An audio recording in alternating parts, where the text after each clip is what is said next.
जय हिंद। अगर आप किसी भी कॉम्पिटिटिव एग्जाम की तैयारी कर रहे हैं तो एक बात जान लीजिए, स्टैटिक जनरल नॉलेज को पढ़ने का, उसे तैयार करने का तरीका अब पहले जैसा नहीं रहा। वो पूरी तरह से बदल चुका है। जो तरीके कल तक काम आते थे, हो सकता है आज वो आपको मेरिट लिस्ट से ही बाहर कर दें। तो आज हम इसी नई हकीकत को डीकोड करने वाले हैं। ये सिर्फ एक कहावत नहीं है, ये आज की कड़वी सच्चाई है। वो जमाना सच में चला गया जब पुरानी किताबों से पुराने ढर्रे पर चलकर तैयारी हो जाती थी। आज का पेपर पैटर्न, एग्जामिनर की सोच, सब कुछ बदल गया है। याद है वो समय जब सवाल कितने सीधे साधे होते थे? पूछ लिया कथकली कहाँ का डांस है, आपने जवाब दिया केरल, बस एक नंबर पक्का। लेकिन अब ऐसा नहीं है। अब एग्जामिनर इस तरह के सवाल पूछ ही नहीं रहा है। तो चलिए इस नई हकीकत में थोड़ा और गहराई से उतरते हैं। आजकल एग्जामिनर बस ऊपर ऊपर से सवाल नहीं पूछ रहा, वो टॉपिक की तह तक जा रहा है।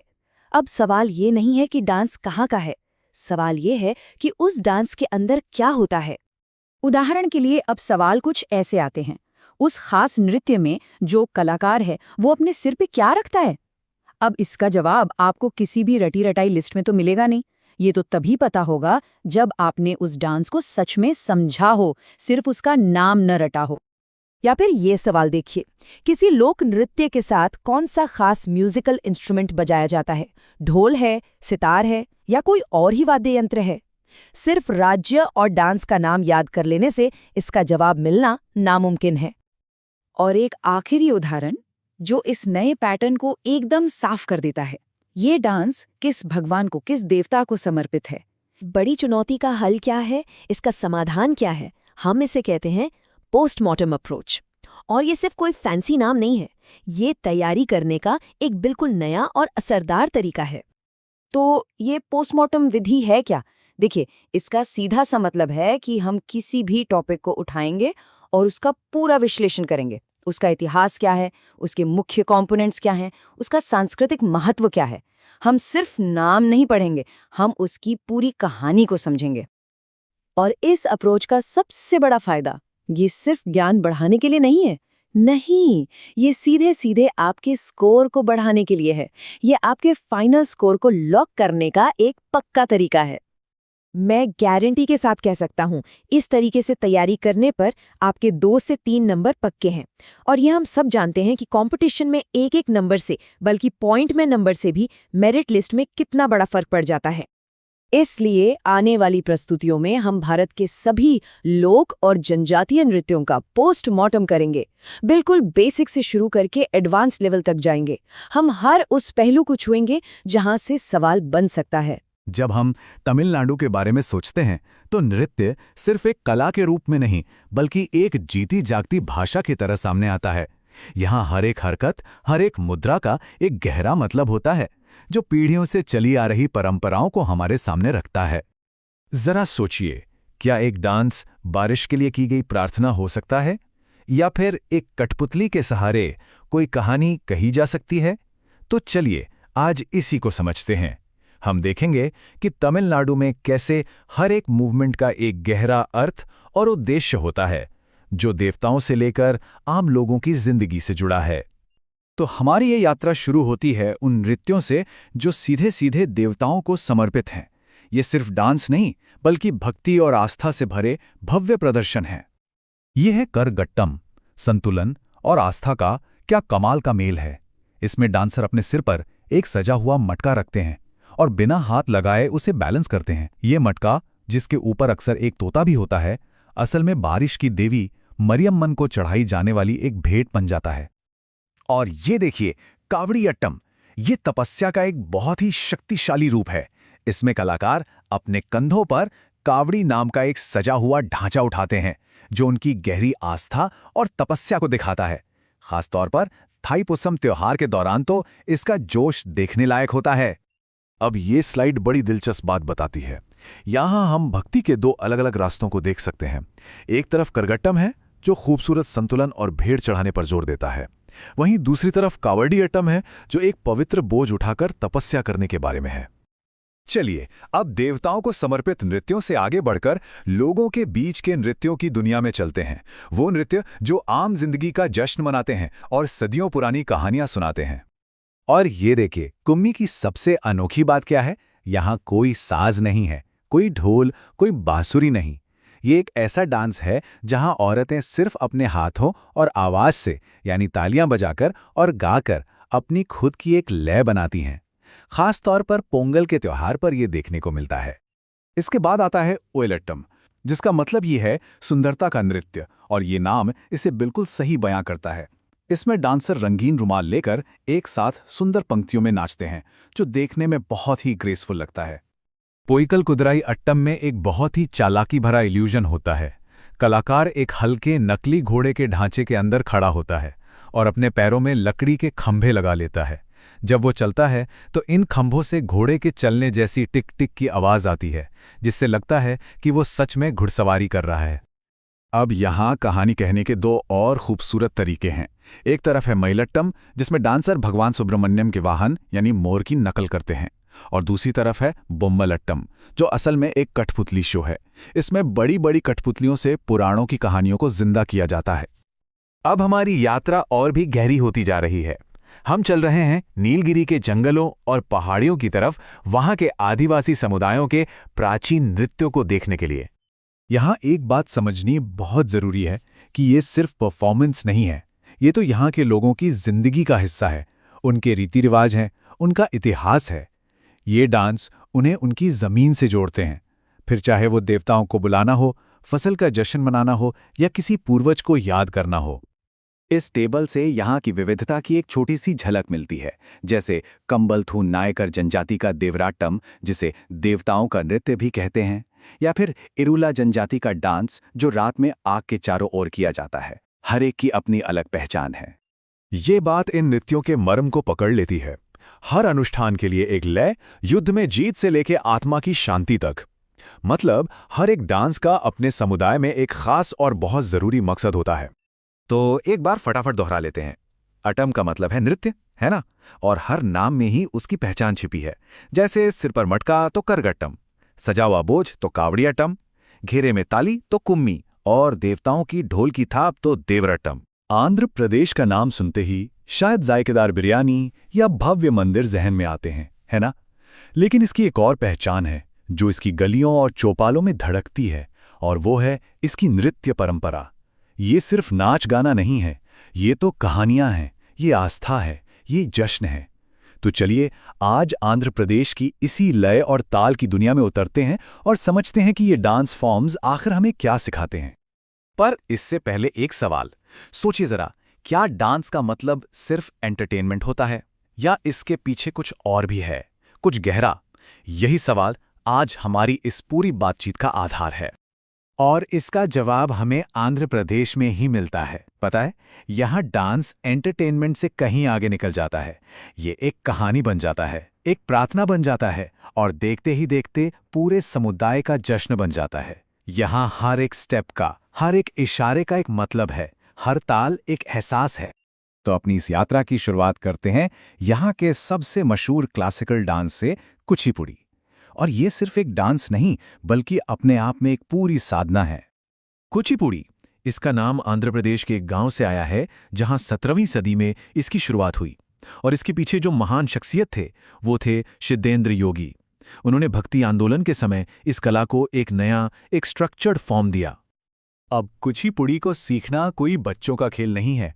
इसमें सिर्फ डांस ही नहीं, बल्कि गाना, एक्टिंग यानी अभिनय, भाषा की समझ और थ्योरी का ज्ञान सब कुछ चाहिए होता है। हाँ, ये भरतनाट्यम से काफ़ी मिलता जुलता है, पर इसकी अपनी एक अलग, एक खास पहचान है। अच्छा, अब उन नृत्यों की तरफ चलते हैं जो सीधे सीधे आस्था और भक्ति से जुड़े हैं। ये सिर्फ परफॉर्मेंस नहीं है, बल्कि ये भगवान को चढ़ाया जाने वाला एक नजराना है। इस कड़ी में अगला नाम है वीरानेट्यम। इसके नाम में ही इसकी पूरी कहानी छिपी है। वीर यानी बहादुरों का डांस। ये सदियों पुरानी एक रस्म है जो शिव मंदिरों में होती है। सोचिए, डांसर अपने हाथ में जलते हुए कपूर की थाली लेकर युद्ध के ढोल, जिसे वीरणम कहते हैं, उसकी थाप पर तब तक नाचते हैं जब तक आग खुद ब खुद बुझ न जाए। ये वाकई भक्ति और हिम्मत का एक गजब का मेल है। इसी तरह का एक और नृत्य है बोनालू, जो देवी महाकाली के सम्मान में होता है। इसमें सबसे पहले पुरुष पोथाराजस डांस करते हैं, जिसमें वो कोड़े लहराते हैं, और फिर उनके पीछे पीछे महिलाएं आती हैं जो अपने सर पर सजे हुए मटके रखकर कमाल का संतुलन बनाते हुए डांस करती हैं। ये मटके ही बोनुलू कहलाते हैं। चलिए, क्लासिकल और धार्मिक नृत्यों से अब जरा आगे बढ़ते हैं और उन फोक डांसेस को देखते हैं जो लोगों की जिंदगी, उनके त्योहारों और उनकी पहचान का हिस्सा हैं। लंबाड़ी डांस को यहाँ की लंबाड़ी जनजाति करती है। ये डांस असल में खेती-बाड़ी से जुड़ा है। जब बुआई का मौसम आता है या फसल अच्छी होती है तो उसकी खुशी में ये डांस किया जाता है।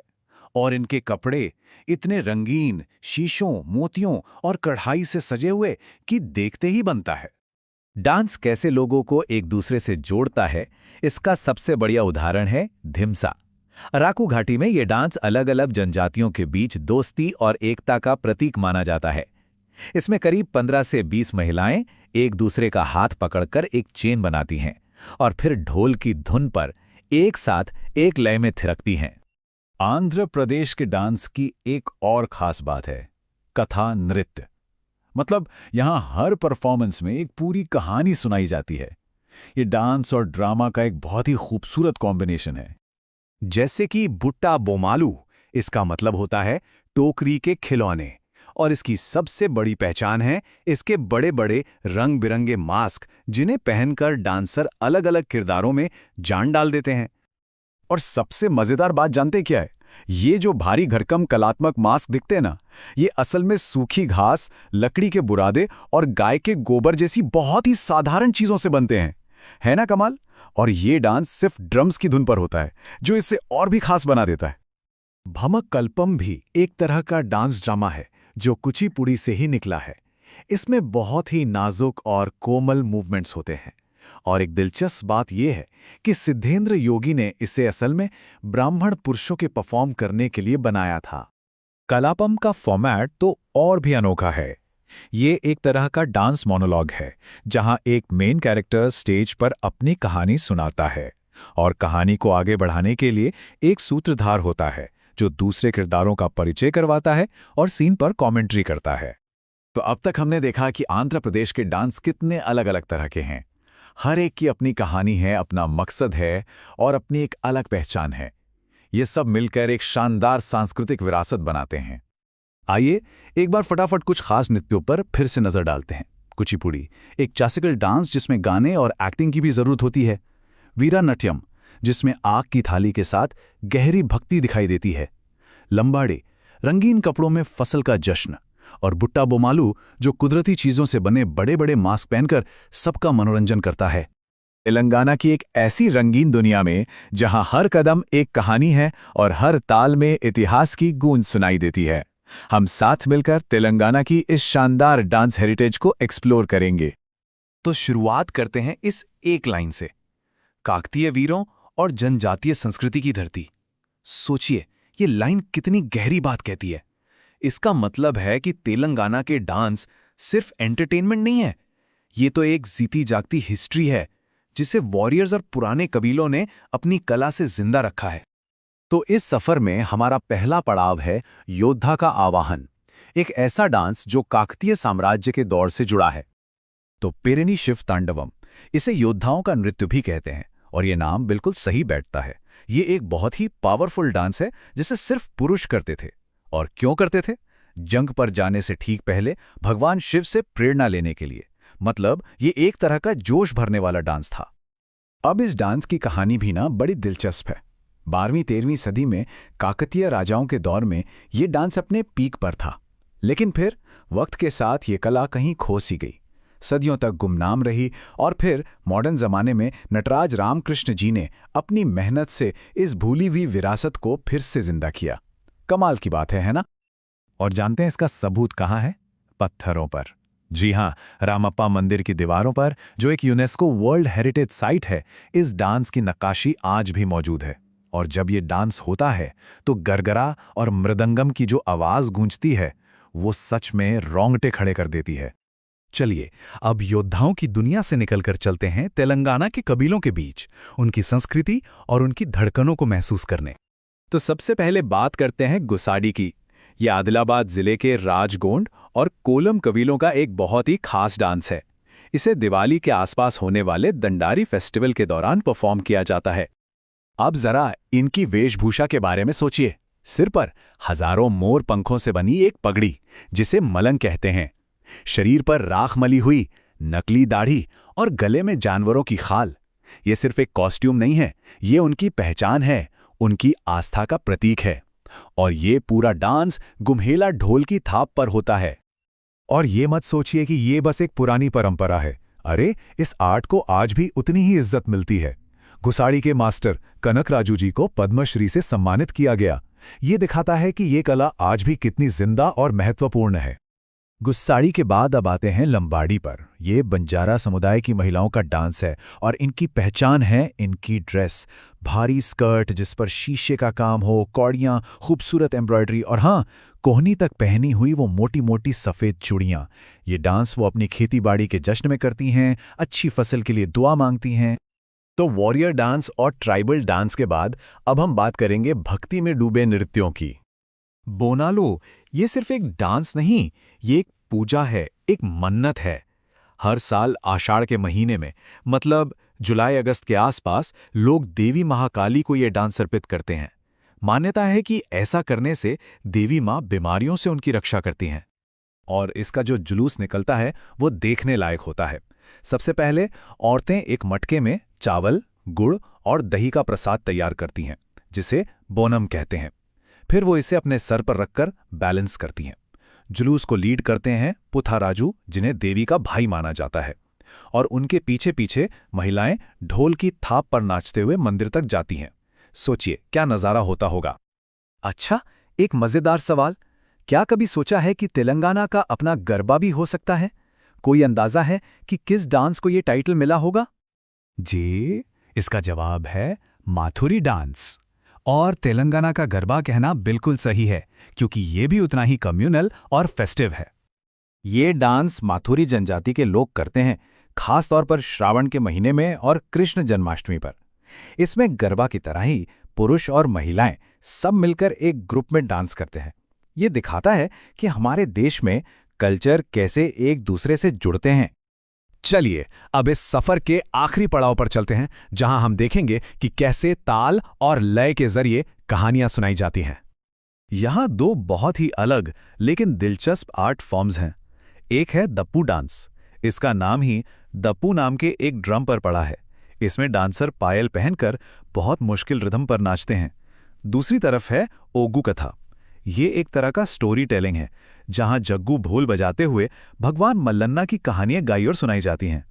तो एक में रिदम किंग है और दूसरे में कहानी।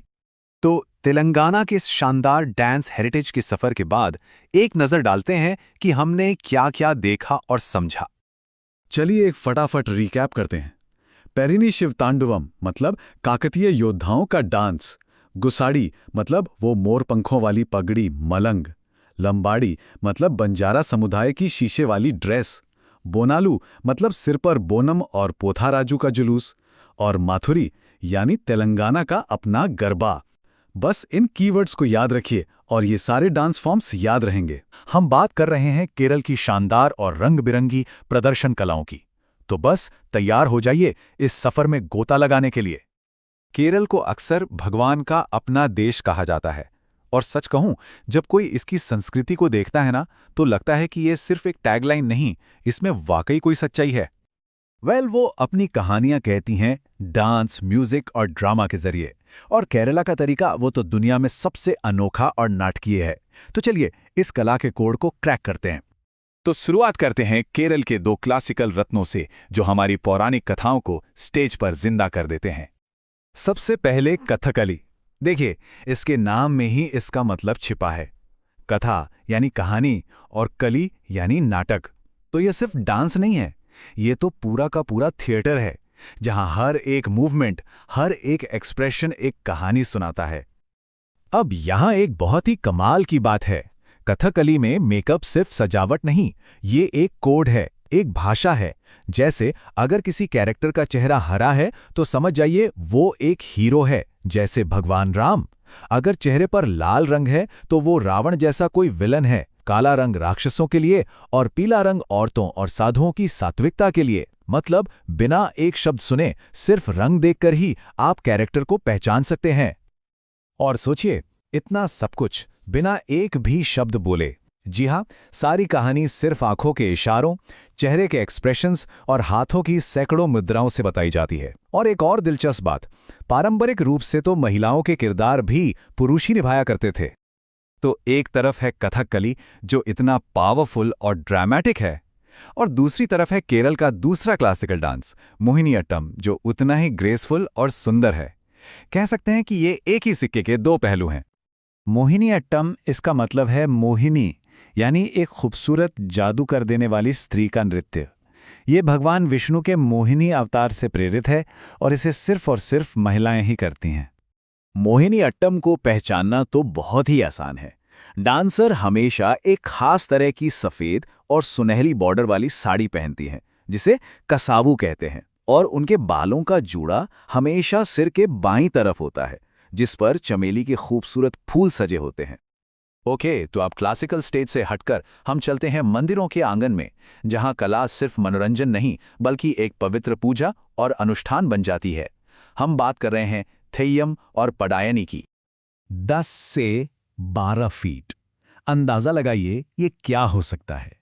ये ऊंचाई है थेय्यम कलाकार के सिर पर पहने जाने वाले विशाल और भारी भरकम मुकुट की। और यही बात थेय्यम का सार है।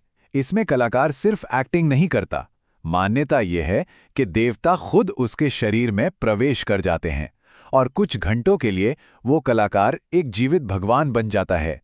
लोग उससे आशीर्वाद लेने आते हैं, अपनी परेशानियां बताते हैं। ये कला और आस्था का एक अद्भुत संगम है ना?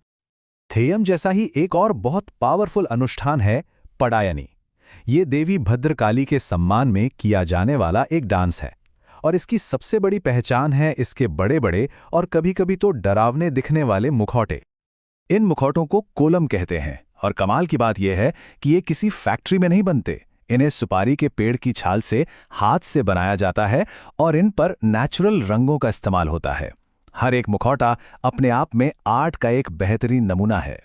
तो चलिए अब मंदिरों के पवित्र अनुष्ठानों से निकलकर सीधे आम लोगों के बीच चलते हैं, जहां कला, सोशल कमेंट्री और जश्न का जरिया बन जाती है। ऑटम थुलाल का एक बड़ा मजेदार नाम है, गरीबों की कथाकली। पर ऐसा क्यों कहते हैं?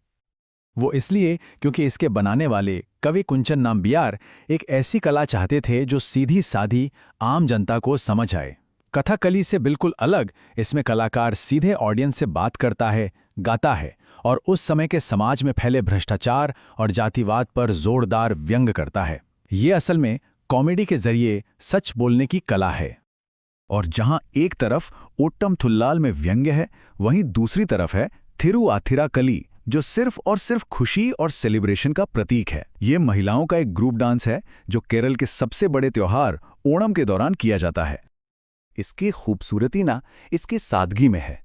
महिलाएं एक जलते हुए दिए के चारों तरफ घेरा बनाकर नाचती हैं, और म्यूजिक के लिए कोई बड़े बड़े इंस्ट्रूमेंट्स नहीं चाहिए, बस उनकी अपनी तालियों की आवाज ही लय बना देती है। ये एकता और जश्न का डांस है। अच्छा, हमने डांस देखा, ड्रामा देखा, रस्म रिवाज देखे, पर एक सवाल है, इन सभी पावरफुल परफॉर्मेंस के लिए जो जबरदस्त फिजिकल फुर्ती और डिसिप्लिन चाहिए, वो आता कहां से है? इसका जवाब एक बहुत पुरानी मार्शल आर्ट में छिपा है। इसका जवाब है कलारीपयट्टू, जिसे दुनिया की सबसे पुरानी मार्शल आर्ट्स में से एक माना जाता है। और ये सिर्फ लड़ाई की कला नहीं, बल्कि शरीर और मन को साधने का एक पूरा विज्ञान है। और यहीं पर सारी कड़ियां जुड़ जाती हैं। कथकली के डांसरों को अपने शरीर में वो कमाल की फ्लेक्सिबिलिटी और स्ट्रेंथ लाने के लिए पहले कलारीपट्टू की मुश्किल ट्रेनिंग से गुजरना पड़ता है। असल में ये मार्शल आर्ट ही उनके डांस की नींव है, उनका पहला पार्ट। तो ये है केरल की कला का पूरा कोड। चलिए एक बार फटाफट इसे फिर से डिकोड करते हैं ताकि ये हमेशा याद रहे। अगर हरा चेहरा दिखे तो कथकली, सफेद साड़ी और साइड में जूड़ा मोहिनीअट्टम, लाल रंग का शरीर और बहुत ऊंचा मुकुट थेय्यम, सोशल कॉमेडी वाला डांस ओट्टुमथुलाल, ओणम और तालियों वाला डांस थिरुवाथिराकली, सुपारी के पेड़ से बने मुखौटे पडायनी, और इन सब की नींव कलारी पे अट्टू। सिंपल। राजस्थान, ये नाम सुनते ही दिमाग में क्या आता है? बड़े बड़े किले, रेगिस्तान, चमकीले रंग। हाँ, वो सब तो है ही, पर इस धरती की जो असली रूह है ना, वो बसती है इसकी धुनों में, इसके थिरकते कदमों में। तो आज हम राजस्थान के लोक नृत्यों की एक ऐसी दुनिया में चलेंगे जहां हर एक डांस अपने आप में एक पूरी की पूरी कहानी है। रंगीलो राजस्थान, मतलब रंगों से भरा हुआ राजस्थान। और ये टैगलाइन बिल्कुल सही बैठती है। ये वीरों और कलाकारों की भूमि है, एक ऐसी जगह जहां तलवारों की खनक भी एक संगीत बन जाती है, और कलाकारों का हुनर वो तो इतिहास लिख देता है। और जानते हैं, इस कमाल के संगम को देखने का सबसे बढ़िया तरीका क्या है? वहां के लोक नृत्य, जहां बहादुरी और खूबसूरती दोनों एक साथ कदम मिलाते हैं। तो चलिए, इस सफर की शुरुआत करते हैं राजस्थान के दो सबसे बड़े आइकॉनिक डांस फॉर्म्स से। एक ऐसा डांस है जिसने पूरी दुनिया में अपनी धाक जमाई है, और दूसरा तो मानो इस राज्य की धड़कन ही है। सबसे पहले बात करते हैं कालबेलिया की। इसे एक और नाम से भी जाना जाता है, जो इसके बारे में बहुत कुछ बता देता है। स्नेक चार्मर डांस, यानी कि सपेरा नृत्य। ये डांस कालबेलिया समुदाय की महिलाएं करती हैं, और ये इतना खास है कि साल 2010 में यूनेस्को ने इसे अपनी इंटैंजिबल कल्चरल हेरिटेज की लिस्ट में जगह दी। मतलब पूरी दुनिया ने माना कि ये कला अनमोल है। इस डांस की खूबसूरती ना इसकी छोटी छोटी डिटेल्स में छुपी है। डांसर्स जो काले रंग के भारी काम वाले लहंगे पहनती हैं, वो और उनके शरीर की लचकदार हरकतें बिल्कुल एक सांप की तरह लगती हैं, और बैकग्राउंड में बजती पुंगी की वो हिप्नोटिक धुन, सब कुछ एकदम जिंदा हो जुटता है। और हाँ, कालबेलिया की बात हो और गुलाबो सपेरा का नाम ना आए, ऐसा हो ही नहीं सकता। वही तो हैं जिन्होंने इस कला को राजस्थान से निकालकर पूरी दुनिया तक पहुंचाया। अच्छा, कालबेलिया से अब आगे बढ़ते हैं उस डांस की तरफ जो खुद राजस्थान का दूसरा नाम है।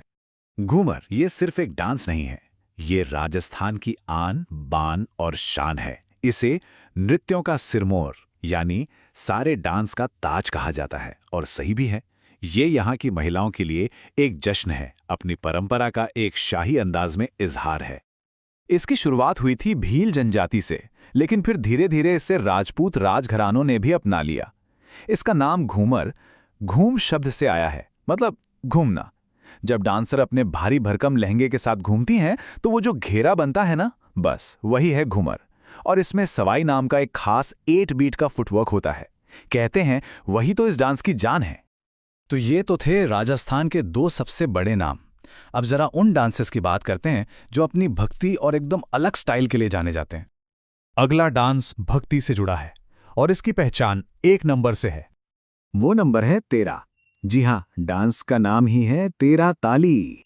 ये कामड़ समुदाय की महिलाएं करती हैं लोक देवता बाबा रामदेव जी को श्रद्धांजलि देने के लिए। और इसकी सबसे अनोखी बात क्या है पता है?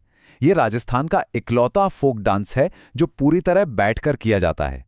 डांसर अपने शरीर पर 13 मंजीरे यानी छोटे छोटे सिंबल्स बांधती हैं, और फिर उन्हीं को बजाते बजाते डांस करती हैं। सोचिए कितना कमाल का तालमेल होगा भक्ति और कला का। अब एक ऐसे डांस की बात करते हैं जो अपनी सादगी में ही सबसे अलग है। इसका नाम है वॉलर।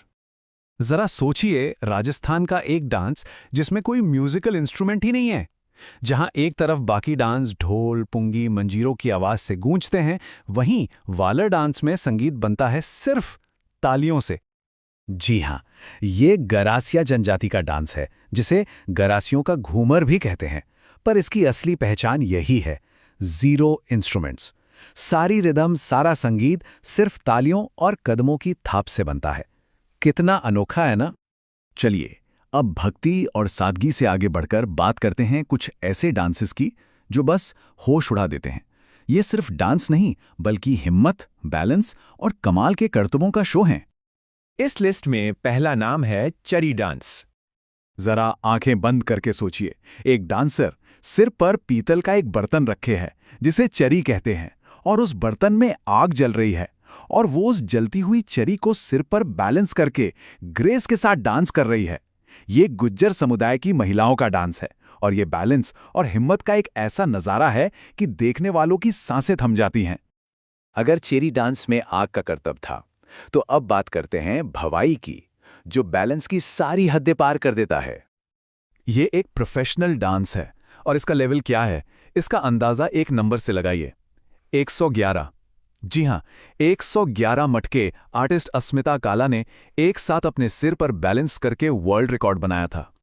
भवाई में डांसर 7, 8, 9 या उससे भी ज्यादा मटके सिर पर रखकर सिर्फ नाचते नहीं, बल्कि तलवार की धार पर चलते हैं, टूटे हुए कांच पर खड़े हो जाते हैं या मुंह से जमीन से रुमाल उठाते हैं, और मटके वो वैसे के वैसे सिर पर टिके रहते हैं। मतलब यकीन करना मुश्किल है। अब चलते हैं राजस्थान के शेखावाटी इलाके में। यहाँ का एक बहुत ही मजेदार और एनर्जी से भरा डांस है कच्ची घोड़ी। इसमें डांसर अपने शरीर पर बांस की बनी एक नकली घोड़ी बांध लेते हैं, फिर 2 लाइनें बनाकर एक दूसरे की तरफ बढ़ते हैं और फिर पीछे हटते हैं। और वो इतनी तेजी से होता है ना कि ऐसा लगता है मानो कोई फूल खिल रहा है और फिर बंद हो रहा है। ये एक तरह से लड़ाई के मैदान का सीन है, लेकिन कला के अंदाज में। तो हमने हुनर और करतब देख लिए। अब इस सफर के आखिर में एक ऐसे डांस की बात करते हैं जो टुगेदरनेस यानी सामुदायिक भावना और जश्न के बारे में है। और वो डांस है गे। ये भील जनजाति के पुरुषों का डांस है और इसमें जबरदस्त एनर्जी होती है। ये खास तौर पर होली के मौके पर किया जाता है। डांसर एक बड़ा सा गोला बनाकर हाथों में लंबी लंबी डंडियां लेकर नाचते हैं, और जब वो सारी डंडियां एक साथ एक रिदम में टकराती हैं तो जो आवाज पैदा होती है वो एकता और ताकत का एक जबरदस्त एहसास देती है। तो ये था हमारा राजस्थान के डांस का सफर। बहुत कुछ देखा है ना। चलिए एक क्विक रिकैप करते हैं ताकि हर डांस की एक खास बात याद रह जाए। जैसे अगर बात हो यूनेस्को रिकॉग्निशन की तो जहन में आता है कालबेलिया। अगर बात हो बैठकर किए जाने वाले डांस की तो वो है तेरह ताली। बिना किसी म्यूजिकल इंस्ट्रूमेंट वाला डांस वालर। सिर पर आग को बैलेंस करना चरी। और वो नकली घोड़े और फूल वाला पैटर्न कच्ची घोड़ी। और आखिर में मटकों के साथ वो हैरत अंगेज स्टंट्स, वो है भवाई। देखा, हर डांस की अपनी एक अलग पहचान है। चलते हैं सिक्किम की संस्कृति के दिल में और जानते हैं वहां तक पहुंचने का रास्ता क्या है। वो रास्ता है वहां के लोक नृत्य। देखिए, ये सिर्फ नाच गाना या मनोरंजन नहीं है, ये तो इतिहास है, आस्था है और बदलते वक्त में अपनी पहचान को जिंदा रखने का एक बहुत ही खूबसूरत तरीका है। तो सवाल यह है कि पहाड़ों, मठों और न जाने कितनी रहस्यमयी कहानियों से भरी ये जमीन अपनी दास्तान आखिर सुनाती कैसे है? अब इसका जवाब किसी किताब में तो नहीं मिलेगा। इसका जवाब मिलता है लय में, गति में। सिक्किम में ना हर कहानी नृत्य के जरिए जिंदा हो उठती है। तो चलिए आज इसी लयबद्ध सफर में गोता लगाते हैं। तो सबसे पहले हम बात करेंगे उन डांस फॉर्म्स की जिनकी प्रेरणा हिमालय के शानदार जीव हैं। और एक बात साफ है, ये सिर्फ जानवरों की नकल उतारना नहीं है। नहीं, ये तो उनकी आत्मा को, उनकी ताकत को, उसे महसूस करने और दिखाने का एक तरीका है। और इसकी शुरुआत होती है सिंघी छम से, यानी स्नो लायन डांस। अब इसमें जो दिलचस्प बात है वो ये है कि स्नो लायन सिर्फ एक जानवर नहीं है, बल्कि वो सिक्किम का स्टेट सिंबल है और माना जाता है कि वो माउंट कंचनजंगा का रक्षक है। और ये डांस कमाल का है। सोचिए, 2 डांसर एक ही विशाल शेर की कॉस्ट्यूम के अंदर होते हैं और बर्फीली चोटियों पर उस शेर की निडर शाही चाल को दिखाते हैं। अच्छा, भूटिया समुदाय का ही एक और बहुत जरूरी डांस है याक छम। अब देखिए, जहां स्नो लायन ताकत और अध्यात्म का प्रतीक है, वहीं याक वो पहाड़ों में जिंदगी के संघर्ष और सर्वाइवल का बेस है, आधार है। तो ये डांस उसी याक को एक तरह से सम्मान देता है। इसमें डांसर याक की तरह चलते हैं और कई बार तो अपनी पीठ पर एक चरवाहे का पुतला भी रखते हैं। ये दिखाता है कि पहाड़ों की उस मुश्किल जिंदगी में इंसान और जानवर एक दूसरे पर कितना निर्भर हैं। तो मतलब भूटिया समुदाय के ये दोनों डांस 2 बिल्कुल अलग अलग कहानियां सुनाते हैं। एक तरफ है सिंघी छम जो माइथोलॉजी, ताकत और प्रोटेक्शन की बात करता है, और दूसरी तरफ है याक छम जो रोजमर्रा की जिंदगी और सर्वाइवल के स्ट्रगल की कहानी कहता है। चलिए अब जानवरों की दुनिया से आगे बढ़ते हैं और लोगों के जश्न, उनके उत्सवों की तरफ चलते हैं। अब हम उन डांसेस को देखेंगे जो सिक्किम की अलग अलग कम्युनिटीज की खुशी, उनकी एकता और उनकी एनर्जी को दिखाते हैं। और इसमें सबसे पहले आता है तामांग सेलो। ये तामांग कम्युनिटी की धड़कन है, एकदम एनर्जी से भरा हुआ खुशमिजाज डांस। इसे अक्सर जवान लड़के लड़कियां एक साथ मिलकर करते हैं और ये जिंदगी के छोटे बड़े जश्न को सेलिब्रेट करने का एक बहुत ही खूबसूरत तरीका है। और हाँ, तामांग सेलो की आत्मा बसती है इस म्यूजिकल इंस्ट्रूमेंट में, डम्फू। ये एक छोटा गोल सा हाथ से बजाने वाला ढोल है और इसी की धुन पर पूरा डांस थिरकता है। असल में इसकी रिदम इतनी ज़रूरी है कि इस डांस को कई बार डम्फू डांस भी कह देते हैं। अब आगे बढ़ते हैं मारूनी डांस की तरफ, जो सिक्किम की नेपाली कम्युनिटी की पहचान है। यह सिर्फ एक डांस नहीं बल्कि बुराई पर अच्छाई की जीत का सेलिब्रेशन है। इसे खास तौर पर त्योहार मतलब दिवाली और शादियों जैसे मौक़ों पर परफॉर्म किया जाता है। और इसकी एक बहुत ही खास बात है कि इसमें पुरुष डांसर भी महिलाओं के रंगीन कपड़े और गहने पहनकर परफॉर्म करते हैं। और मारूनी डांस का शायद सबसे मज़ेदार हिस्सा होता है ये कैरेक्टर धातु वार्या। ये एक जोकर या विदूषक जैसा होता है जिसका काम है डांस के बीच बीच में आकर अपनी हरकतों से लोगों को हंसाना। मतलब ये पूरे माहौल को और भी हल्का फुल्का और खुशनुमा बना देता है। तो अब हम अपने आखिरी हिस्से में आ गए हैं, जो हमें आस्था और पूजा की दुनिया में लेकर जाएगा। ये वो डांस हैं जो सिक्किम के लोगों के आध्यात्मिक विश्वास की गहरी जड़ों को दिखाते हैं। इसमें सबसे पहले आता है चूफाट। ये लेप्चा जनजाति का एक बहुत ही पवित्र अनुष्ठान है। असल में ये एक डांस है जो माउंट कंचनजंगा और उसके साथी पहाड़ों की पूजा के लिए किया जाता है, जिन्हें लिप्चा लोग अपना रक्षक मानते हैं। डांसर अपने हाथों में मक्खन के दिए और बांस के पत्ते लेकर पूरी श्रद्धा के साथ ये डांस करते हैं। और इस डांस का पूरा मतलब, इसका सार इसके नाम में ही छिपा है। देखिए, लेप्चा भाषा में चू का मतलब होता है पहाड़ और फाट का मतलब है पूजा, तो चू फाट का सीधा सा मतलब हुआ पहाड़ों की पूजा। कितना खूबसूरत तरीका है ना प्रकृति के प्रति अपना सम्मान और जुड़ाव दिखाने का। और आखिर में कागेट डांस। ये एक बहुत ही पावरफुल मास्क डांस है जिसे मठों में बौद्ध भिक्षु यानी लामा परफॉर्म करते हैं। इसमें जो भारी नक्काशीदार लकड़ी के मास्क पहने जाते हैं वो सिर्फ आर्ट पीस नहीं है, वो देवी देवताओं और राक्षसों का जीता जागता रूप माने जाते हैं। और ये पूरा डांस एक तरह से बुरी ताकतों के विनाश और धर्म की जीत का प्रतीक है। तो जानवरों की आत्मा से लेकर कम्युनिटी सेलिब्रेशंस और पवित्र अनुष्ठानों तक हमने सिक्किम के कई रंगीन डांस देखे और समझे। तो चलिए एक बार फटाफट से इन सब की जो खास बातें हैं उन्हें रिवाइज कर लेते हैं ताकि ये कहानियां हमारे जहन में ताज़ा रहें। तो इसे याद रखने का एक सिंपल सा तरीका बनाते हैं। सिंघी छम मतलब स्नो लायन, याक छम मतलब याक और उसका चरवाहा, चूफाट मतलब कंचनजंगा की पूजा और मक्खन के दिए, मारूनी मतलब वो मजेदार जोकर, धातु वार्य, तामांग सेलो की पहचान है उसका इंस्ट्रूमेंट डम्फू, और कागेट डांस की पहचान है मठों वाले मास्क। सिंपल है ना? उत्तर प्रदेश की कलात्मक दुनिया में ये वो जमीन है जहां हर कदम में एक कहानी है और हर धुन में एक पूरी की पूरी संस्कृति बसती है। तो ये सिर्फ कोई लाइन नहीं है, ये तो उत्तर प्रदेश की आत्मा का सार है। एक ऐसी धरती जहां भक्ति और कला एक दूसरे में घुल मिलकर नाचते हैं। और आज हम सब मिलकर इसी संगम में एक डुबकी लगाने वाले हैं। तो शुरुआत करते हैं और इस संगम में थोड़ा और गहरा उतरते हैं। सबसे पहले बात होगी उत्तर प्रदेश के इकलौते शास्त्रीय नृत्य की, कथक की। तो ये कथक है क्या? देखिए, इसका नाम ही सब कुछ बता देता है। ये आया है शब्द कथा से, मतलब कहानी।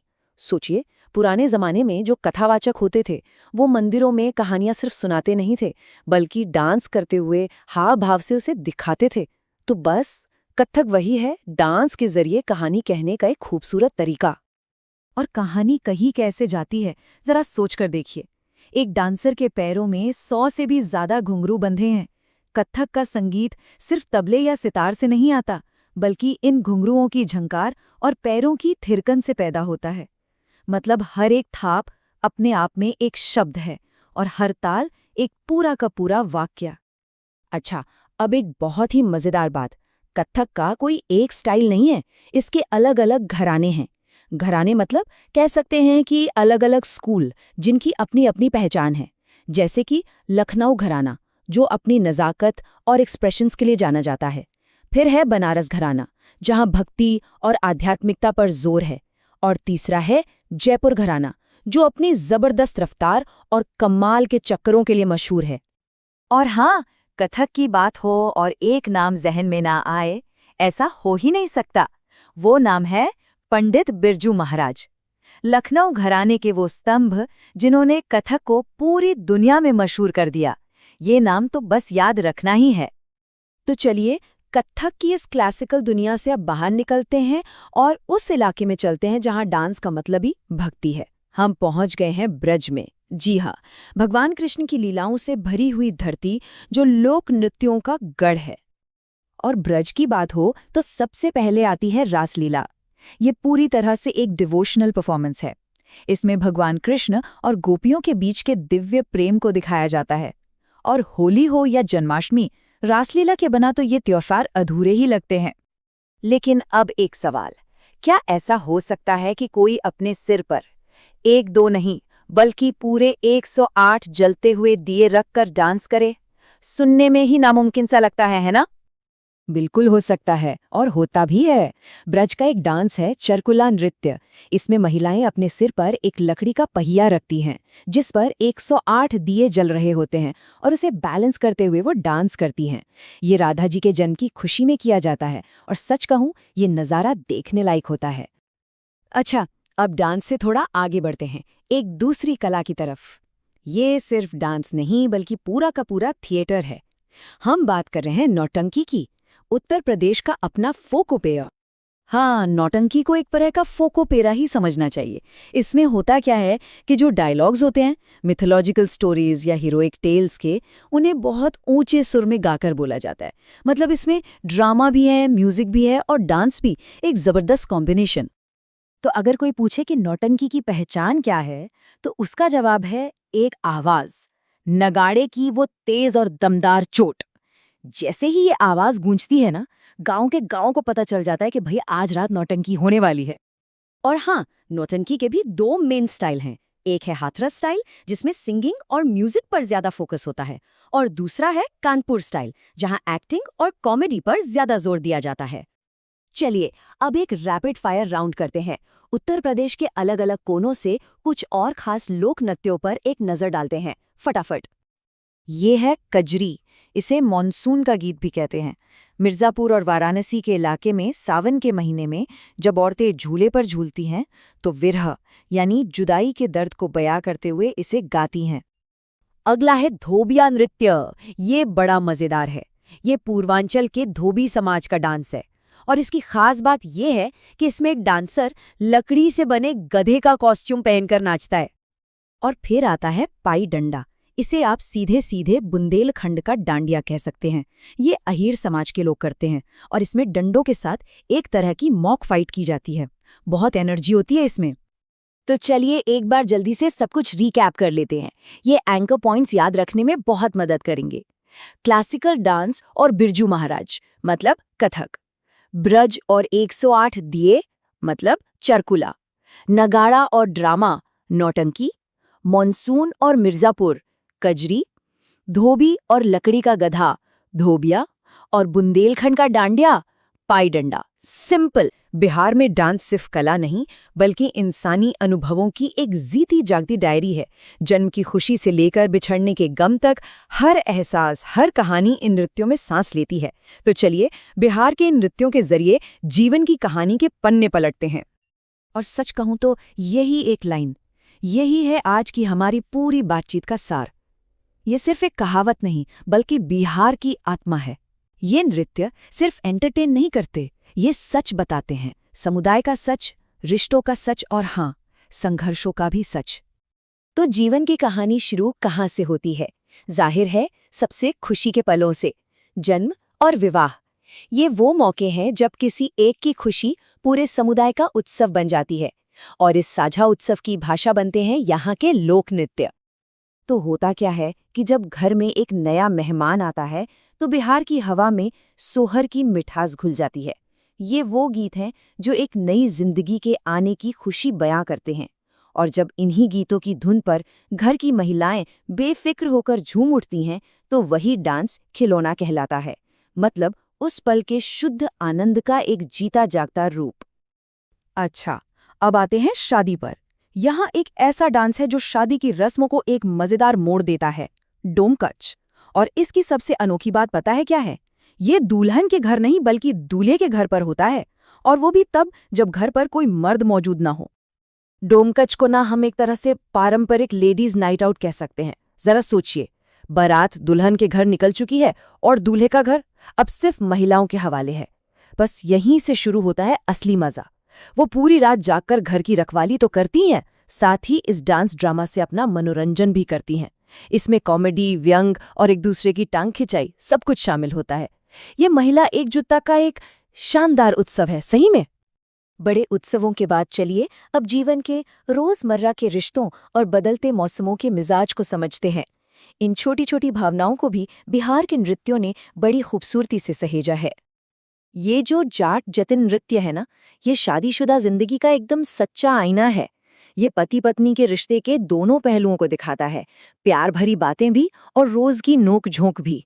मानसून की चांदनी रातों में होने वाला ये डांस इतना रियल है कि ये गरीबी और बाढ़ जैसे गंभीर मुद्दों पर भी मजाकिया अंदाज में बात करने से नहीं चूकता। ये खूबसूरती से दिखाता है कि कैसे प्यार और तकरार एक ही सिक्के के दो पहलू हैं। और जब मानसून आता है तो उसके साथ आती है कजरी। ये सावन के महीने का गीत भी है और नृत्य भी। ये उन पत्नियों की अपने पति के लिए तड़प और याद को बयां करता है जो काम के लिए दूर चले गए हैं। ऐसा लगता है जैसे बारिश की हर बूंद उनकी भावनाओं को आवाज दे रही हो। लेकिन जीवन की कहानी में सिर्फ खुशी और प्यार के ही पन्ने नहीं होते, उसमें संघर्ष और उम्मीद की दास्तां भी होती है। अब हम उन नृत्यों की बात करेंगे जो बिहार के लोगों की मुश्किलों और उनकी अटूट आस्था को आवाज देते हैं। एक सीन सोचिए, एक ऐसा समय जब बारिश नहीं हो रही, खेत सूख रहे हैं और चारों तरफ अकाल का डर है। ऐसे में पूरा समुदाय उम्मीद के लिए एक अनुष्ठान का सहारा लेता है और उसी अनुष्ठान का नाम है झिझिया नृत्य। और ये अनुष्ठान जितना गहरा है उतना ही देखने में अद्भुत भी। महिलाएं अपने सिर पर एक ऐसा मिट्टी का घड़ा रखती हैं जिसमें कई छेद होते हैं और अंदर एक दिया टिमटिमारा होता है। उस रोशनी से जगमगाते घड़े को सिर पर बैलेंस करते हुए डांस करना सिर्फ एक कला नहीं बल्कि अटूट विश्वास का प्रदर्शन है। ये बारिश के देवता इंद्रदेव को प्रसन्न करने की एक शक्तिशाली प्रार्थना है। अब बात करते हैं एक ऐसे नृत्य की जो सिर्फ नृत्य नहीं बल्कि एक पूरा लोक नाट्य है, विदेसिया। ये उस सामाजिक दर्द से पैदा हुआ है जिसे माइग्रेशन कहते हैं। ये उन लोगों की कहानी है जिन्हें काम के लिए अपना घर परिवार छोड़कर विदेश यानी परदेश जाना पड़ता है। और इस जबरदस्त नाट्य शैली को बनाया था महान कलाकार भिखारी ठाकुर ने। उनकी सामाजिक समझ और कलात्मकता इतनी गहरी थी कि उन्हें सम्मान से भोजपुरी का शेक्सपियर कहा जाता है। अब ये कोई छोटा मोटा टाइटल नहीं है, ये बताता है कि उनका कद अपनी कला में कितना ऊंचा था। विदेसिया की कहानी उन पुरुषों के दर्द को बयां करती है जो परदेश में अकेले हैं और उन पत्नियों की तड़प को जो गांव में पीछे छूट गई हैं। और एक दिलचस्प बात यह है कि मंच पर इन महिलाओं के किरदार भी पुरुष ही निभाते हैं। लेकिन विदेसिया सिर्फ दुख की कहानी नहीं है, ये गरीबी और बाल विवाह जैसी सामाजिक कुरीतियों पर एक बहुत ही तीखा प्रहार भी है। तो हमने देखा कि कैसे डांस जन्म से लेकर संघर्ष तक जीवन के हर पहलू को अपने अंदर समेटे हुए हैं। अब आखिर में बात करते हैं उस भावना की जो इन सभी कहानियों को एक धागे में पिरोती है, और वो है बिहार के लोगों का कभी न हारने वाला जज्बा जो उनके नृत्य में साफ झलकता है। अब बात करते हैं वीरता की, और इसके लिए है पाइका, जो कि एक मार्शल डांस है। इसमें कलाकार सैनिकों की वेशभूषा में हाथ में तलवार और ढाल लेकर डांस करते हैं। ये डांस उनकी ताकत, साहस और लड़ने की भावना का प्रतीक है। ये दिखाता है कि बिहार की संस्कृति में उत्सव के साथ साथ वीरता का भी कितना गहरा स्थान है। तो हमारी इस पूरे यात्रा का जो सार है वो इस एक स्लाइड में सिमट जाता है। सोहर खिलौना में जन्म का आनंद, डोमकच में विवाह का उत्सव और शरारत, जाट जतिन में दाम्पत्य जीवन की खट्टी मीठी नोक-झोंक, झिझिया में सूखे से लड़ती हुई उम्मीद और विदेसिया में घर से दूर होने का दर्द। वाकई हर डांस जीवन के एक पूरे अध्याय को अपने अंदर समेटे हुए हैं। हम झारखंड की इसी लयबद्ध आत्मा को इसकी जनजातीय नृत्य विरासत के जरिए महसूस करने वाले हैं। ये शब्द, ये सिर्फ शब्द नहीं है, ये झारखंड की धड़कन है। एक ऐसी जमीन जहां जिंदगी का हर एक जश्न, हर एक मौका प्रकृति के आंचल में और मांदर की गूंजती थाप के साथ मनाया जाता है। ये कोई कहावत नहीं, ये यहाँ की जिंदगी की सच्चाई है। और हाँ, इससे पहले कि हम आगे बढ़ें, एक बात साफ कर देना जरूरी है। हम यहाँ सिर्फ किसी लोकल फोक आर्ट की बात नहीं कर रहे, हम एक ऐसी सांस्कृतिक विरासत की बात करने जा रहे हैं जिसे पूरी दुनिया ने पहचाना है, जिसे यूनेस्को ने सम्मान दिया है। तो चलिए इस विरासत की पहली परत को खोलते हैं। हमारा पहला पड़ाव है वो डांस फॉर्म्स जिनमें युद्ध के मैदान की वीरता और साहस की गूंज आज भी सुनाई देती है। सबसे पहले है छऊ नृत्य, और खास तौर पर इसकी सरायकेला स्टाइल। इसकी सबसे कमाल की बात जानते हैं क्या है? ये एक मूक महाकाव्य है। मतलब बिना एक शब्द बोले कलाकार मिट्टी और कागज के बने इन शानदार मुखौटों के पीछे से सिर्फ अपने शरीर की हरकतों से रामायण और महाभारत जैसी बड़ी बड़ी कहानियां कह जाते हैं। और कहानी कहने की इसी अनोखी कला की वजह से 2010 में यूनेस्को ने इसे अपनी विरासत की लिस्ट में शामिल किया। अब आते हैं पाइका पर। इसका तो नाम ही सब कुछ बता देता है। पाइका यानी पैदल सैनिक। ये मुंडा जनजाति के पुरुषों का एक जबरदस्त मार्शल डांस है। जरा सोचिए वो नज़ारा, सिर पर कलगी वाली पगड़ी, एक हाथ में तलवार, दूसरे में ढाल, और ये डांसर युद्ध के मैदान के पूरे सीन को फिर से जिंदा कर देते हैं। तो अगर दोनों को साथ रखकर देखें तो ये दोनों ही वीरता के डांस हैं, पर इनकी आत्मा एकदम अलग है। एक तरफ छऊ है जो मुखौटों के पीछे से पौराणिक कहानियां सुनाता है, तो दूसरी तरफ पाइका है जो तलवार और ढाल के साथ इतिहास को दोहराता है। एक साइलेंट एपिक है तो दूसरा लड़ाई का लाइव एक्शन। चलिए अब युद्ध के मैदान की वीरता से निकलकर आस्था और प्रकृति की दुनिया में चलते हैं। अब हम उन डांस फॉर्म्स को देखेंगे जो जमीन से, विश्वास से और त्योहारों से गहरे जुड़े हुए हैं। सरहुल ये सिर्फ एक त्योहार नहीं, ये है ट्राइबल न्यू ईयर। ये प्रकृति के फिर से जागने का जश्न है और इसका प्रतीक है साल के पेड़ पर खिले हुए फूल। इसीलिए इसे बाहा या बाप परब भी कहते हैं, जिसका मतलब ही है फूलों का त्योहार। पूरा समुदाय अपने पवित्र पूजा स्थल सरना के चारों ओर इकट्ठा होकर नाचता है और प्रकृति को धन्यवाद देता है। अब बात करते हैं कर्मा डांस की, जो एक बहुत ही खूबसूरत रस्म का हिस्सा है। तो होता क्या है कि सबसे पहले जंगल से करम पेड़ की एक डाली लाई जाती है, फिर उसे गांव के आंगन में लगाया जाता है। बहनें इसकी पूजा करती हैं अपने भाइयों की सलामती के लिए, और आखिर में सब एक दूसरे की कमर में हाथ डालकर एक आधे चांद जैसी लाइन बनाकर झूमते हैं, जो एकता और प्यार का प्रतीक है। तो हमने वीरता देख ली, आस्था देख ली। अब देखते हैं कि डांस यहाँ की रोजमर्रा की जिंदगी का, सामाजिक रिश्तों का हिस्सा कैसे है, कैसे ये पूरे समुदाय को एक साथ जोड़ता है। जरा एक सीन सोचिए। दूल्हे के घर पर शादी का माहौल है। बारात सच धजकर दुल्हन के घर के लिए निकल चुकी है। घर अब लगभग खाली है। तो सवाल ये उठता है कि जब घर के सारे मर्द बारात में चले गए तो पीछे घर की देखभाल और कह सकते हैं रखवाली के लिए कौन रुका है? जवाब है घर की औरतें, और वो भी क्या, पूरे स्टाइल में। इस रस्म को कहते हैं दोमकच। इसमें महिलाएं मर्दों के कपड़े पहनती हैं, हंसी मजाक वाले नाटक करती हैं और पूरी रात नाच गाकर, खा पीकर मनोरंजन में बिताती हैं। और इसका सबसे जरूरी नियम, नो मेंस अलाउड। जी हां, पुरुषों का आना यहां सख्ती से मना है। ये सिर्फ और सिर्फ महिलाओं का उत्सव है, और यही बात इसे बहुत खास बनाती है। और फिर है संथाली नृत्य। ये झारखंड की सबसे बड़ी जनजाति संथाल समुदाय की एकता का प्रतीक है। वो जो एक तस्वीर हमारे जहन में आती है ना, सफेद साड़ी, लाल बॉर्डर और महिलाएं हाथों में हाथ डाले एक लंबी सुंदर लाइन में नाच रही हैं, वो यही डांस है। पुरुष मांदर और नगाड़े जैसे दमदार ढोल बजाते हैं और महिलाएं उस ताल पर एक साथ थिरकती हैं। तो हमने कई तरह के डांस देखे, है ना? चलिए एक फटाफट रिकैप करते हैं, ताकि इन सब की सबसे खास बातें हमें याद रह जाएं और हम इनकी विरासत को ठीक से समझ पाएं। छऊ मतलब मास्क, मार्शल आर्ट और यूनेस्को की पहचान। सिंपल। पाइका यानी तलवार, ढाल और मुंडा जनजाति का गौरव। कर्मा नृत्य का दिल है करम का पेड़ और भाई बहन का प्यार। डोमकच, याद रखिए ये दूल्हे के घर पर होता है बारात जाने के बाद। और सरहुल यानी साल के फूल और आदिवासियों का नया साल। मध्य प्रदेश, और हम वहाँ की सांस्कृतिक आत्मा यानी वहाँ की जो वाइब्रेंट लोक कलाएं हैं उन्हें करीब से जानेंगे। तो चलिए इस सफर की शुरुआत करते हैं। पता है, मध्य प्रदेश की असली पहचान सिर्फ उसके नक्शे में नहीं है। उसकी पहचान तो यहाँ की हवा में गूंजती मालवा की थाप में है, यहाँ के जनजातियों की कहानियों में बसी हुई है।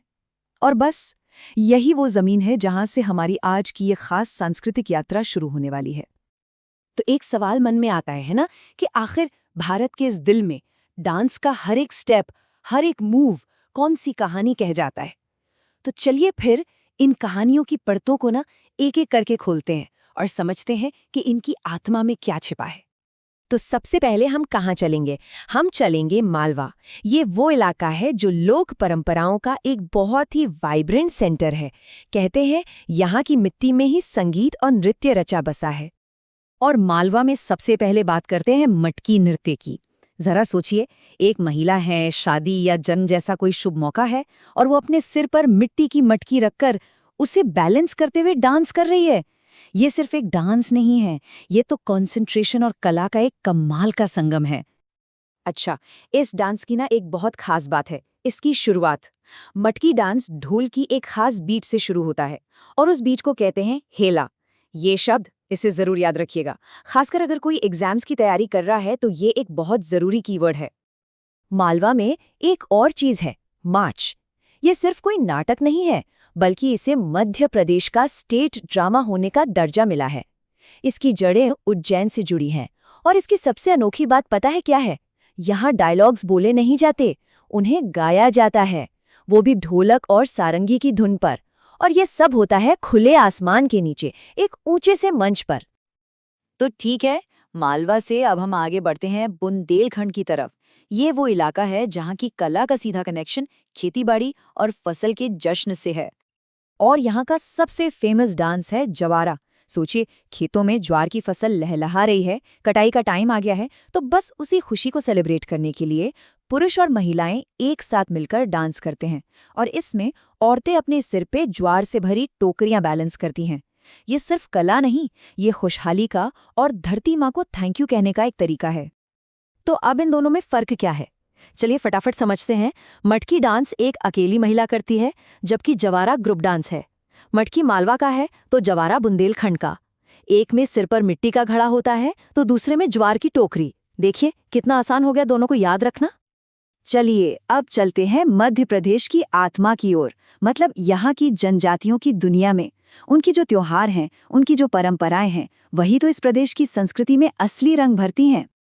और जब हम जनजातियों की बात करते हैं तो भगोरिया का जिक्र तो करना ही होगा। ये भील और भेलाला जनजातियों का एक बहुत बड़ा त्योहार है जो होली से ठीक पहले मनाया जाता है। और ये सिर्फ एक त्योहार नहीं है, ये तो रंगों, संगीत और जिंदगी से लबालब भरा एक बहुत बड़ा कल्चरल मेला है। भगोरिया की सबसे दिलचस्प बात क्या है जानते? इसकी परंपरा। असल में ये एक तरह का मैरिज मार्केट या विवाह मेला हुआ करता था। यहाँ जवान लड़के लड़कियां अपना लाइफ पार्टनर चुनते थे, और तरीका बहुत ही सरल और खूबसूरत। लड़का लड़की को पान देता या गुलाल लगाता, और अगर लड़की ने उसे एक्सेप्ट कर लिया तो बस रिश्ता पक्का। चलिए अब आगे बढ़ते हैं और कुछ और जरूरी आर्ट फॉर्म्स को देखते हैं जो किसी खास कम्युनिटी या मौसम से जुड़े हुए हैं। अब बात करते हैं बरेधी नृत्य की। ये डांस सीधा जुड़ा है ग्वाल समुदाय से और उनकी कृष्ण भक्ति से। दिवाली के बाद ग्वाले रंग बिरंगी धोती और मोर पंख वाली जैकेट पहनते हैं, दिवाली गीत गाते हैं और फिर पूरे जोश के साथ ये डांस करते हैं। ये उनकी आस्था और कल्चर का एक जीता जागता सबूत है। और फिर आता है ग्रिडा नृत्य। ये तब किया जाता है जब रबी की फसल पक जाती है। इसकी बनावट बड़ी अनोखी है, बिल्कुल जिंदगी के साइकिल की तरह। इसके 3 फेज होते हैं। शुरुआत होती है एकदम धीरे धीरे, फिर स्पीड बढ़ती है और आखिर में ये फुल एनर्जी के साथ तेज गति पर खत्म होता है। ये एक तरह से विदाई और नई शुरुआत दोनों का जश्न है। तो चलिए अभी तक हमने जो भी बातें की उन्हें फटाफट से एक जगह समेट लेते हैं। ये स्लाइड एक तरह से आपकी चीट शीट है ताकि सब कुछ एक नज़र में याद आ जाए। तो सबसे जरूरी पॉइंट्स क्या हैं? मटकी मतलब मालवा और हेला ताल, माच मतलब राजकीय नाट्य, जवारा का मतलब है बुंदेलखंड और ज्वार की टोकरी, भगोरिया मतलब भील जनजाति और जीवन साथी चुनना, बरेदी मतलब ग्वाले और उनका रंगीन पहनावा, और ग्रेड़ा मतलब रबी की फसल का जश्न। बस ये कीवर्ड्स इन सभी कलाओं को याद रखने का सबसे आसान तरीका है। महाराष्ट्र की लोक कलाओं की रंगीन दुनिया में। इस कहानी की शुरुआत होती है मराठी लोक नृत्य की रानी लावणी से। लावणी शब्द ये आया है लावण्य से, जिसका मतलब ही होता है सुंदरता। तो जैसा नाम वैसा काम। इसका मूल भाव है श्रृंगार रस, मतलब प्रेम और सौंदर्य का जश्न। अच्छा, तो लावणी को पहचाने कैसे? देखिए, हर कला की अपनी एक पहचान होती है ना? लावणी में सबसे पहले जो चीज ध्यान खींचती है वो है नर्तकी की 9 गज की नौवारी साड़ी। इसे पहनने का अंदाज ही ऐसा होता है कि नाचते वक्त पैरों की हरकत में कोई रुकावट ही ना आए। और दूसरी चीज वो है ढोलकी की थाप, वो तेज जोशीली बीट, वही तो लावणी की जान है। और हाँ, ये कला पेशवाओं के दौर में, मतलब 18वीं-19वीं सदी में अपने चरम पर पहुंची थी। वैसे लावणी के भी 2 अलग-अलग अंदाज हैं। एक है फड़ाची लावणी, जो एक बड़े मंच पर, मतलब सैकड़ों हजारों लोगों के सामने होती है। और दूसरी है बैठ की चिलावनी। ये जरा इंटीमेट होती है, एक निजी महफिल की तरह, जहां डांस से ज्यादा चेहरे के एक्सप्रेशंस और अदाओं पर जोर होता है। ये ज्यादा इमोशनल होती है। तो जहां लावणी श्रृंगार की बात करती है, वहीं महाराष्ट्र की एक और कला है जो सीधे-सीधे वीर रस की बात करती है। और उसका सबसे बड़ा, सबसे अहम विषय है छत्रपति शिवाजी महाराज की शौर्य गाथा। इस कला का नाम है पोवाड़ा। ये एक तरह का गाथा गीत है, मतलब एक बैलड। इसे गाने वाले कलाकार को शाहीर कहते हैं। पोवाड़ा का असल मकसद ही यही है कि ऐतिहासिक घटनाओं और लड़ाइयों को इतने जोश और जुनून के साथ सुनाया जाए कि सुनने वालों के अंदर वीरता और साहस की लहर दौड़ जाए। तो अब दोनों को एक साथ रखकर देखते हैं, फर्क एकदम साफ हो जाएगा। देखिए, लावणी का मूल भाव है श्रृंगार, इसकी सेंट्रल फिगर है नर्तकी और थीम है सुंदरता। वहीं दूसरी तरफ पोवाड़ा का भाव है वीर रस, इसका सेंट्रल फिगर शाहीर है और थीम है वीरता। मतलब एक तरफ सौंदर्य का उत्सव तो दूसरी तरफ शौर्य की गाथा। जमीन आसमान का फर्क है ना? चलिए, अब इंडिविजुअल कलाकारों से आगे बढ़ते हैं और उन नृत्यों की दुनिया में चलते हैं जिनमें पूरे समुदाय की एक कलेक्टिव एनर्जी और उनका जीवन बसता है। और इस लिस्ट में सबसे पहला नाम आता है लेजिम का। ये एक बेहद एनर्जेटिक फॉर्मेशन डांस है। इसे अक्सर गणेश चतुर्थी जैसे त्योहारों के जुलूस में देखने का मौका मिलता है। लेजिम की आत्मा उसके इंस्ट्रूमेंट में ही है, जिसे लेजिम ही कहते हैं। ये झांझ लगी एक लकड़ी की छड़ी होती है और इसी से वो खास छन छन की आवाज निकलती है। इसी आवाज पर सारे डांसर्स एक साथ एक ताल में कमाल के ग्रुप फॉर्मेशंस बनाते हैं। ये इतना एनर्जी से भरा होता है कि महाराष्ट्र के स्कूलों में इसे फिटनेस ड्रिल की तरह भी इस्तेमाल किया जाता है। अगला डांस हमें सीधे समुंदर के किनारे ले जाता है। ये है कोली नृत्य। ये कोली समुदाय यानी मछुआरों का डांस है, जिन्हें मुंबई का मूल निवासी भी माना जाता है। और जाहिर सी बात है, इस डांस की पूरी कहानी समुंदर, लहरों और मछली पकड़ने के इर्द गिर्द ही घूमती है। कोली डांस की सबसे बड़ी खूबसूरती यह है कि इसका हर एक एक्शन, हर एक मूवमेंट एक कहानी कहता है, उनके रोज के जीवन की कहानी। कलाकार अपने हाव भाव से नाव चलाने का, समंदर में जाल फेंकने का और फिर 2 लाइनों में एक दूसरे का हाथ पकड़कर लहरें बनाने का एक्ट करते हैं। ये उनके काम का, उनकी जिंदगी का एक आर्टिस्टिक रिफ्लेक्शन है। अब हम कला के उस पहलू की तरफ बढ़ रहे हैं जहां आर्ट सिर्फ एंटरटेनमेंट या जिंदगी का आईना नहीं है, बल्कि वो भगवान से जुड़ने का, अपनी आस्था को जाहिर करने का एक जरिया बन जाती है। और ये है धनगरी गजा। ये सोलापुर के धनगर यानी चरवाहा समुदाय का नृत्य है। असल में ये एक प्रार्थना है, एक भेंट है जो वो अपने देवता भगवान बिरूबा को चढ़ाते हैं। इसमें पुरुष अपनी पारंपरिक धोती, अंगरखा और रंगीन फेटा पहनकर ढोल की थाप पर अपने देवता की शान में कविताएं गाते हुए झूमते हैं। भक्ति की इसी कड़ी में अगला नाम है डिंडी। ये वारकरी संप्रदाय के भक्तों का एक धार्मिक नृत्य है। इसे कार्तिक एकादशी के दिन पंढरपुर के भगवान विठोबा के लिए अपनी अटूट श्रद्धा दिखाने के लिए किया जाता है। ये सिर्फ एक डांस नहीं है, ये भक्ति में डूबा हुआ एक पूरा अनुभव है। और अब हम पहुंच गए हैं अपने आखिरी और सबसे भव्य पड़ाव पर, तमाशा।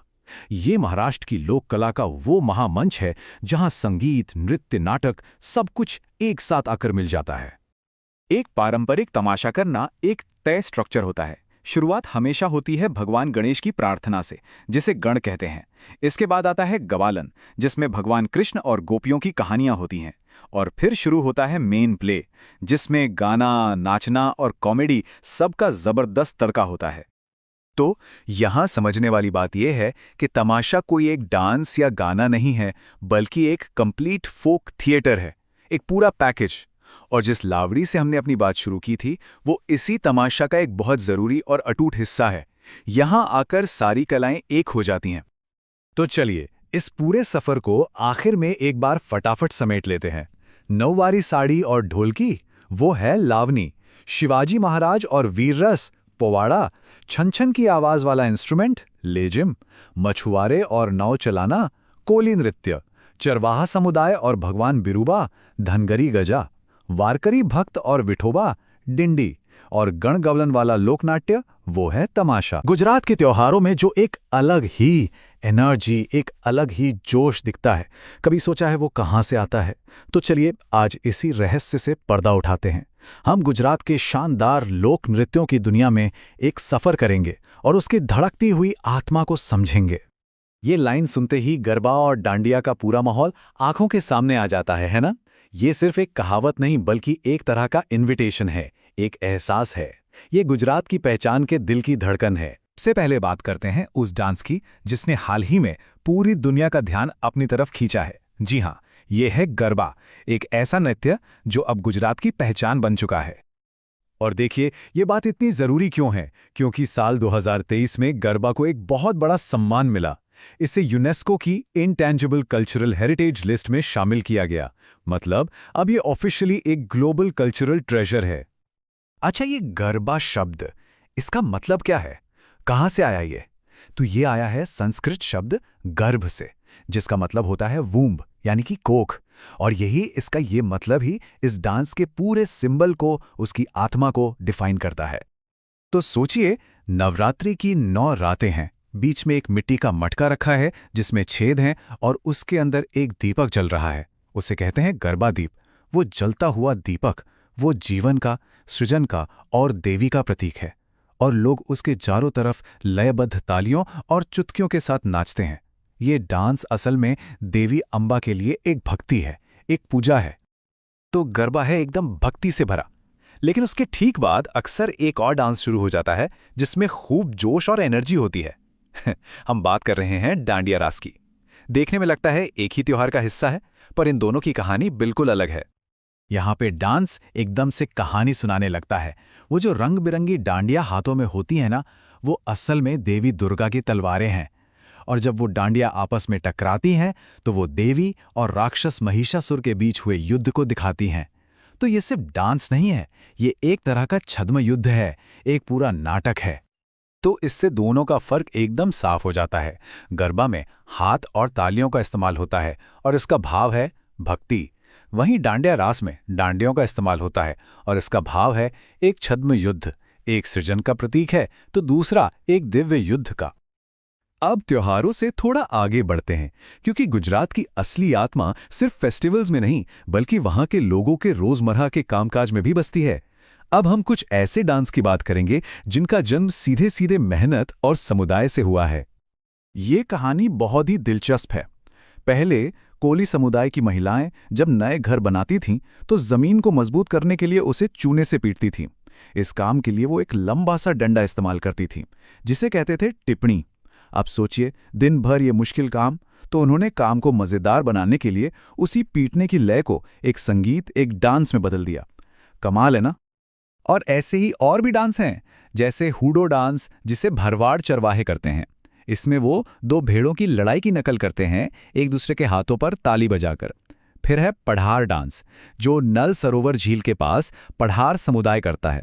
इसमें वो हाथों में मंजीरें लेकर नाव चलाने की एक्टिंग करते हैं। मतलब इनका काम ही इनका डांस बन गया।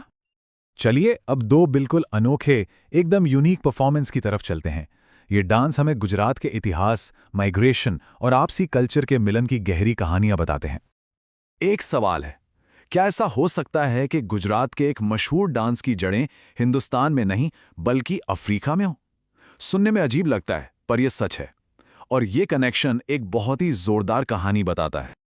इस डांस का नाम है सिद्धि धमाल। इसे सिद्धि समुदाय के लोग करते हैं जो सदियों पहले अफ्रीका के बंटू लोगों के वंशज थे। इनका वाद्य यंत्र भी यूनिक है, एक नारियल के खोल में कंकड़ भरकर बनाया गया मुशीरा। और डांस इतना हाई एनर्जी होता है कि कलाकार हवा में नारियल उछालते हैं और अपने सिर से उन्हें तोड़ते हैं। ये डांस भारत और अफ्रीका के बीच एक जीता जागता कल्चरल ब्रिज है। और अब आते हैं भवाई पर। देखिए, ये असल में सिर्फ एक डांस नहीं है, बल्कि एक तरह का लोक नाट्य है, जैसे नुक्कड़ नाटक होते हैं। इसकी शुरुआत 14वीं शताब्दी में असाइड ठाकर ने की थी। इसमें छोटे छोटे नाटक यानी वेश किए जाते हैं। इनका मकसद सिर्फ मनोरंजन नहीं, बल्कि लोगों को सामाजिक संदेश देना भी होता है। तो चलिए अपने इस पूरे सफर को अब फटाफट रिवाइज कर लेते हैं। परीक्षा की तैयारी करने वालों के लिए ये एकदम बूस्टर का काम करेगा। सारी जरूरी बातें एक जगह। ये टेबल देखिए, कितना आसान बना देती है सब कुछ। हर डांस के सामने उसका सबसे जरूरी प्रतीक या एक्शन और उससे जुड़ी कम्युनिटी का नाम।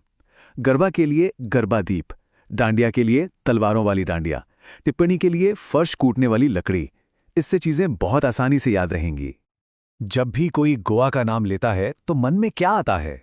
बीच, समंदर और पार्टियां, है ना? लेकिन असली गोवा इन सबसे कहीं ज्यादा गहरा है। आज हम गोवा की उस छुपी हुई पहचान को जानेंगे, जिसकी अपनी एक अलग धुन है, एक अलग ताल है, एक ऐसी कहानी जो इसके लोक नृत्यों में बसी है। और ये बात आप जानते हैं 100% सच है। एक वो गोवा है जो सैलानी देखते हैं और एक वो गोवा है जो अपनी संस्कृति में जीता है। ये सिर्फ एक हॉलिडे डेस्टिनेशन नहीं है, बल्कि एक ऐसी जमीन है जहां हर डांस के पीछे एक कहानी है, एक पूरी की पूरी परंपरा है। गोवा की संस्कृति की सबसे बड़ी खूबसूरती क्या है? वो है इसका संगम। एक तरफ कोकड़ी परंपराएं, दूसरी तरफ पुर्तगाली प्रभाव। और ये जो कमाल का फ्यूजन है ना, वो इसके लोक नृत्यों में खुलकर सामने आता है। तो चलिए शुरुआत करते हैं उन नृत्यों से जिनकी आत्मा और ऊर्जा दोनों ही महिलाएं हैं। ये गोवा की नारी शक्ति का जश्न है। कहीं पर हाई एनर्जी है तो कहीं पर एकदम शांत भक्ति भाव। तो देखिए, महिलाओं के दो सबसे खास नृत्य हैं, फुगड़ी और ढालो। और मजे की बात यह है कि दोनों एक दूसरे से बिल्कुल अलग हैं। एक तरफ फुगड़ी है जिसमें जबरदस्त रफ्तार और जोश है, दूसरी तरफ ढालो है जिसमें एक ठहराव है, एक आध्यात्मिक शांति है। फुगड़ी त्योहारों की रौनक है तो ढालो धरती माँ को शुक्रिया कहने का एक पवित्र तरीका है। अब फुगड़ी के नाम के पीछे की कहानी भी बड़ी दिलचस्प है।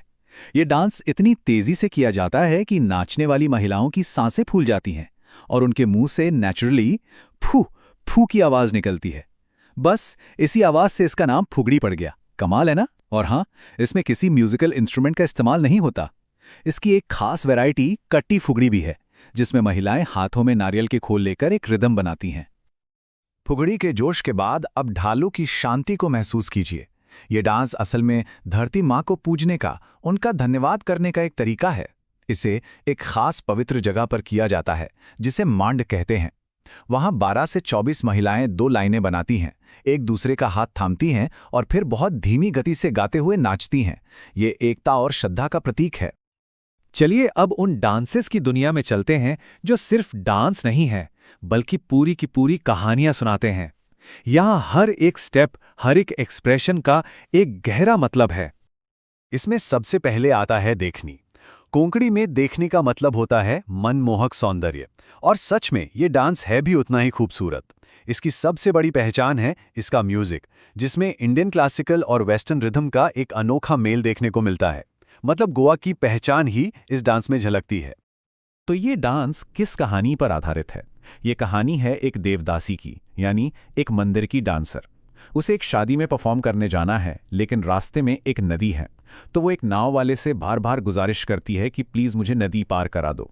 पूरा डांस उसी की बेताबी, उसकी रिक्वेस्ट को दिखाता है। और देखने का संगम तो और भी कमाल का है। सोचकर देखिए, डांस करने वाली ज्यादातर कलाकार ईसाई समुदाय से होती हैं, लेकिन वो पहनती हैं पारंपरिक हिंदू पोशाक। है ना अद्भुत?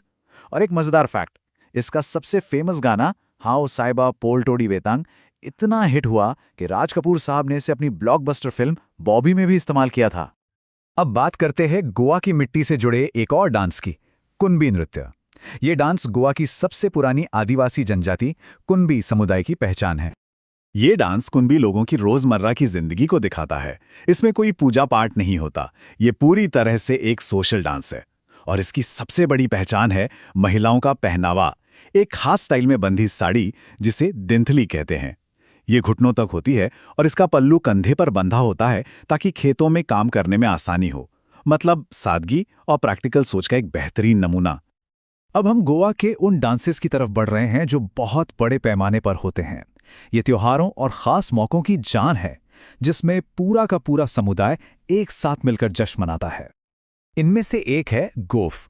ये शिग्मो फेस्टिवल, जिसे हम गोवा की होली भी कह सकते हैं, के दौरान होता है और इसे देखना सच में किसी जादू जैसा लगता है। ये पुरुषों का डांस है जो बहुत कलरफुल और कलात्मक होता है। तो इसमें होता क्या है? सोचिए, ऊपर एक जगह से कई रंग बिरंगी रस्सियां लटक रही हैं। डांसर एक एक रस्सी को पकड़ते हैं और फिर एक खास पैटर्न में नाचते हैं। नाचते नाचते वो उन रस्सियों को आपस में ऐसे गूंथ देते हैं कि एक खूबसूरत टाइट चोटी बन जाती है। और फिर वो डांस को उल्टा करते हैं और उसी परफेक्शन के साथ उस चोटी को वापस खोल भी देते हैं। ये कोऑर्डिनेशन और स्किल का एक शानदार उदाहरण है। अगला डांस हमें सीधे इतिहास में ले जाता है। इसका नाम है मुसल खेल और ये एक विक्ट्री डांस है। बात है 14वीं सदी की, जब विजयनगर साम्राज्य ने चोलों पर एक बड़ी जीत हासिल की थी। उसी जीत का जश्न मनाने के लिए चोंदौर गांव के क्षत्रिय पुरुषों ने यह डांस शुरू किया। वो धान कूटने वाले मुसल को जमीन पर पटक कर जीत की ताल बनाते हैं। और अब बात करते हैं उस डांस की जिसमें कला, भक्ति और बैलेंस का एक ऐसा संगम है जो हैरान कर देता है। इसे कहते हैं दिव्यांची नाच, या आसान भाषा में लैंप डांस। इस डांस में सबसे बड़ी चुनौती क्या है? वो है गजब का कंसंट्रेशन और बैलेंस। डांसर अपने सिर पर भारी भरकम पीतल के जलते हुए दिए रखकर नाचते हैं और सिर्फ खड़े नहीं रहते, बल्कि मुश्किल स्टेप्स करते हैं। ये देखने में जितना मंत्रमुग्ध करता है ना, करने में उससे कहीं ज्यादा मुश्किल है। ये शारीरिक संतुलन और अटूट भक्ति की एक अद्भुत मिसाल है।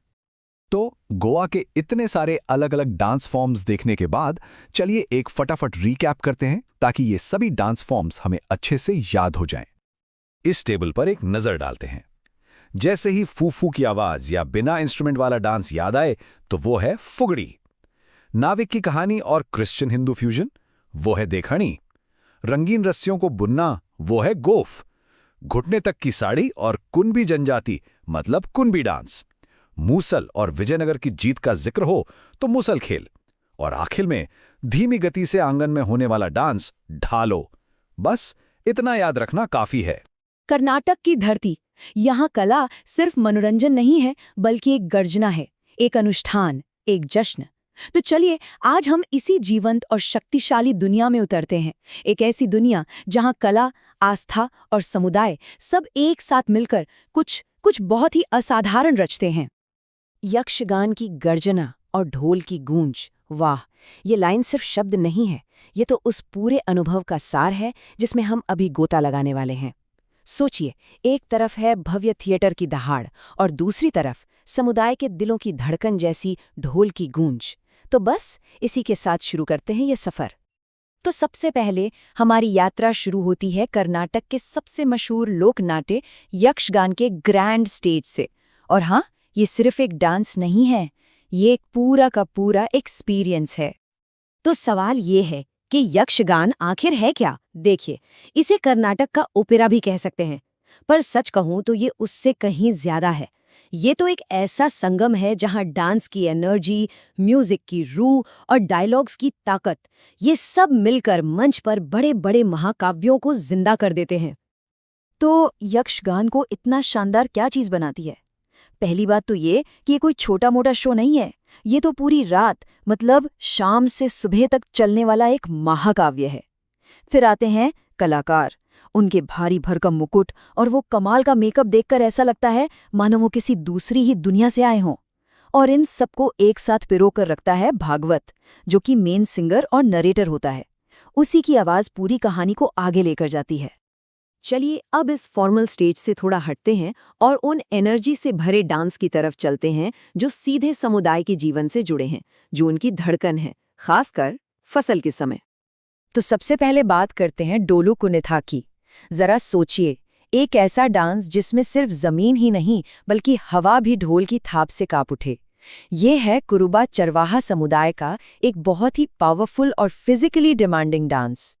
इस डांस की हर चीज, मतलब हर एक मूव एनर्जी से भरी हुई है। ये सिर्फ डांस नहीं, ये भगवान बीरेश्वर की पूजा है, जो शिव का ही एक रूप है। सोचकर देखिए, पुरुष अपने कंधों पे बड़े बड़े डोलू ढोल लटकाए हुए हैं और एक साथ एक ही लय में नाच भी रहे हैं और उन्हें बजा भी रहे हैं। इसके लिए जो जबरदस्त स्टैमिना और कोऑर्डिनेशन चाहिए ना, वो देखना अपने आप में एक अलग ही एक्सपीरियंस है। लेकिन सबसे मजेदार बात यह है कि फसल का जश्न मनाने का तरीका भी हर समुदाय का कितना अलग है। जैसे यहाँ देखिए, हट्टारी और सुग्गी कुनिथा दोनों ही हार्वेस्ट डांस हैं, पर इनकी दुनिया बिल्कुल अलग है। एक तरफ है कूर्ग के कोडाव योद्धा, जो अपनी पारंपरिक ड्रेस और तलवार के साथ अपने मार्शल हेरिटेज को दिखाते हैं, और दूसरी तरफ है हल्लाक की जनजाति, जो रंग बिरंगे कपड़ों और सजावटी हेडगियर के साथ नेचर का जश्न मनाते हैं। ओके, तो अब तक हमने जो देखा, अब कहानी में एक बड़ा मोड़ आने वाला है। हम स्टेज और कम्युनिटी सेलिब्रेशन से आगे बढ़कर कुछ और भी गहरा और पवित्र देखने जा रहे हैं। तो एक सवाल मन में आता है, क्या ये सब हमेशा दर्शकों के लिए एक परफॉर्मेंस होता है? क्या होता है जब डांस ऑडियंस के लिए नहीं बल्कि देवताओं के लिए किया जाता है? जब आर्ट सिर्फ आर्ट न रहकर आस्था का एक जरिया बन जाए? तो बस अब हम अपने सफर के सबसे गहरे हिस्से में जा रहे हैं। एक ऐसी दुनिया जहां डांसर सिर्फ एक परफॉर्मर नहीं रहता, बल्कि वो देवता का एक माध्यम बन जाता है। और यहाँ हम बात कर रहे हैं भूत कोला की। ये कोई एंटरटेनमेंट नहीं है, ये एक पवित्र अनुष्ठान है, आत्मा की पूजा। हाँ, वही जिसे हाल ही में कांतारा फिल्म में बहुत पावरफुल तरीके से दिखाया गया था। भूत कोला का मकसद बहुत गहरा है। इसमें होता ये है कि परफॉर्मर एक स्थानीय देवता, जिसे देव कहते हैं, उसका आह्वान करता है, और फिर ये माना जाता है कि वो आत्मा उस परफॉर्मर के शरीर में आ जाती है। उस एक पल के लिए वो इंसान एक कलाकार नहीं रहता, वो एक जीता जागता देवता बन जाता है, जो गांव वालों की मुश्किलें सुनता है और उनके फैसले सुनाता है। आस्था के इसी गहरे लूप से आगे बढ़ते हुए अब हम एक और अविश्वसनीय अनुष्ठान की तरफ चलते हैं। ये भक्ति और फिजिकल कंट्रोल की एक अद्भुत मिसाल है। इसका नाम है करघा। करघा का जो रिचुअल है वो सच में हैरान कर देने वाला है। एक पुरुष पुजारी साड़ी पहनता है, फिर अपने सिर पर फूलों से सजा एक भारी बर्तन, जिसे करघा कहते हैं, उसे बैलेंस करता है, और फिर उसे नंगे पैर पूरे शहर में जुलूस निकालना होता है। और शर्त यह है कि ये करघा न तो गिरना चाहिए और न ही उसे हाथ से छूना है। मतलब ये बैलेंस और विश्वास का एक कमाल का टेस्ट है। और अब बात करते हैं वीरगासे की। ये शिव के रौद्र रूप वीरभद्र के सम्मान में किया जाने वाला एक जबरदस्त, एक फियर्स वॉरियर डांस है। वीरगासे का जो मूल मंत्र है वो यही है। यहाँ भक्ति सिर्फ मन में नहीं रखी जाती, उसे शरीर के जरिए एक्सट्रीम डिवोशन के साथ दिखाया जाता है, साबित किया जाता है। और ये फिजिकल डिवोशन अपने पीक पर कैसे पहुंचता है? परफॉर्मेंस के दौरान कलाकार अपनी आस्था को साबित करने के लिए अपनी जीभ या होठों में सुई तक चुभो लेते हैं। ये एक बहुत ही इंटेंस दृश्य होता है, जो इस कला की रॉ पावर और जबरदस्त आस्था को दिखाता है। वाह, कर्नाटक के इन कलाओं की एक कमाल की यात्रा रही है ये। तो चलिए अब फटाफट से जो मुख्य बातें हैं उन्हें एक बार दोहरा लेते हैं, ताकि ये सब अच्छे से याद रह जाए।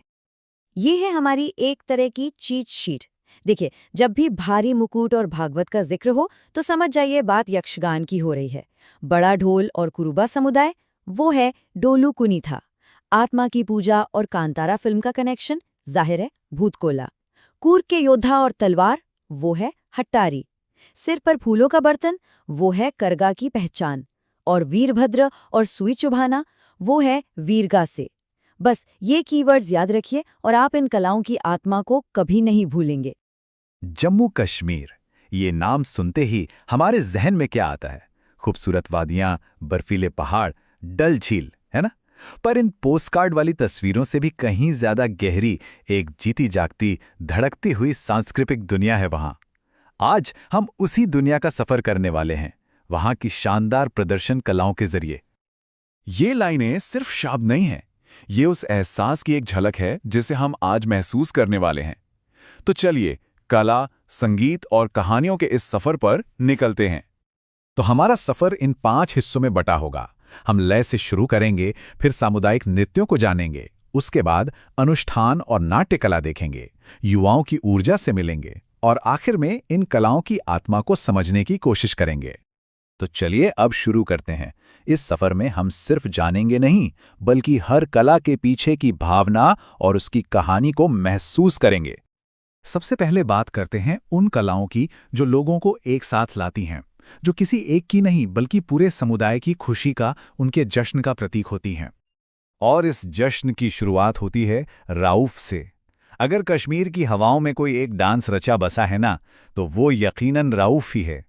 ये वहाँ का सबसे मशहूर और दिल को छू लेने वाला सामुदायिक नृत्य है।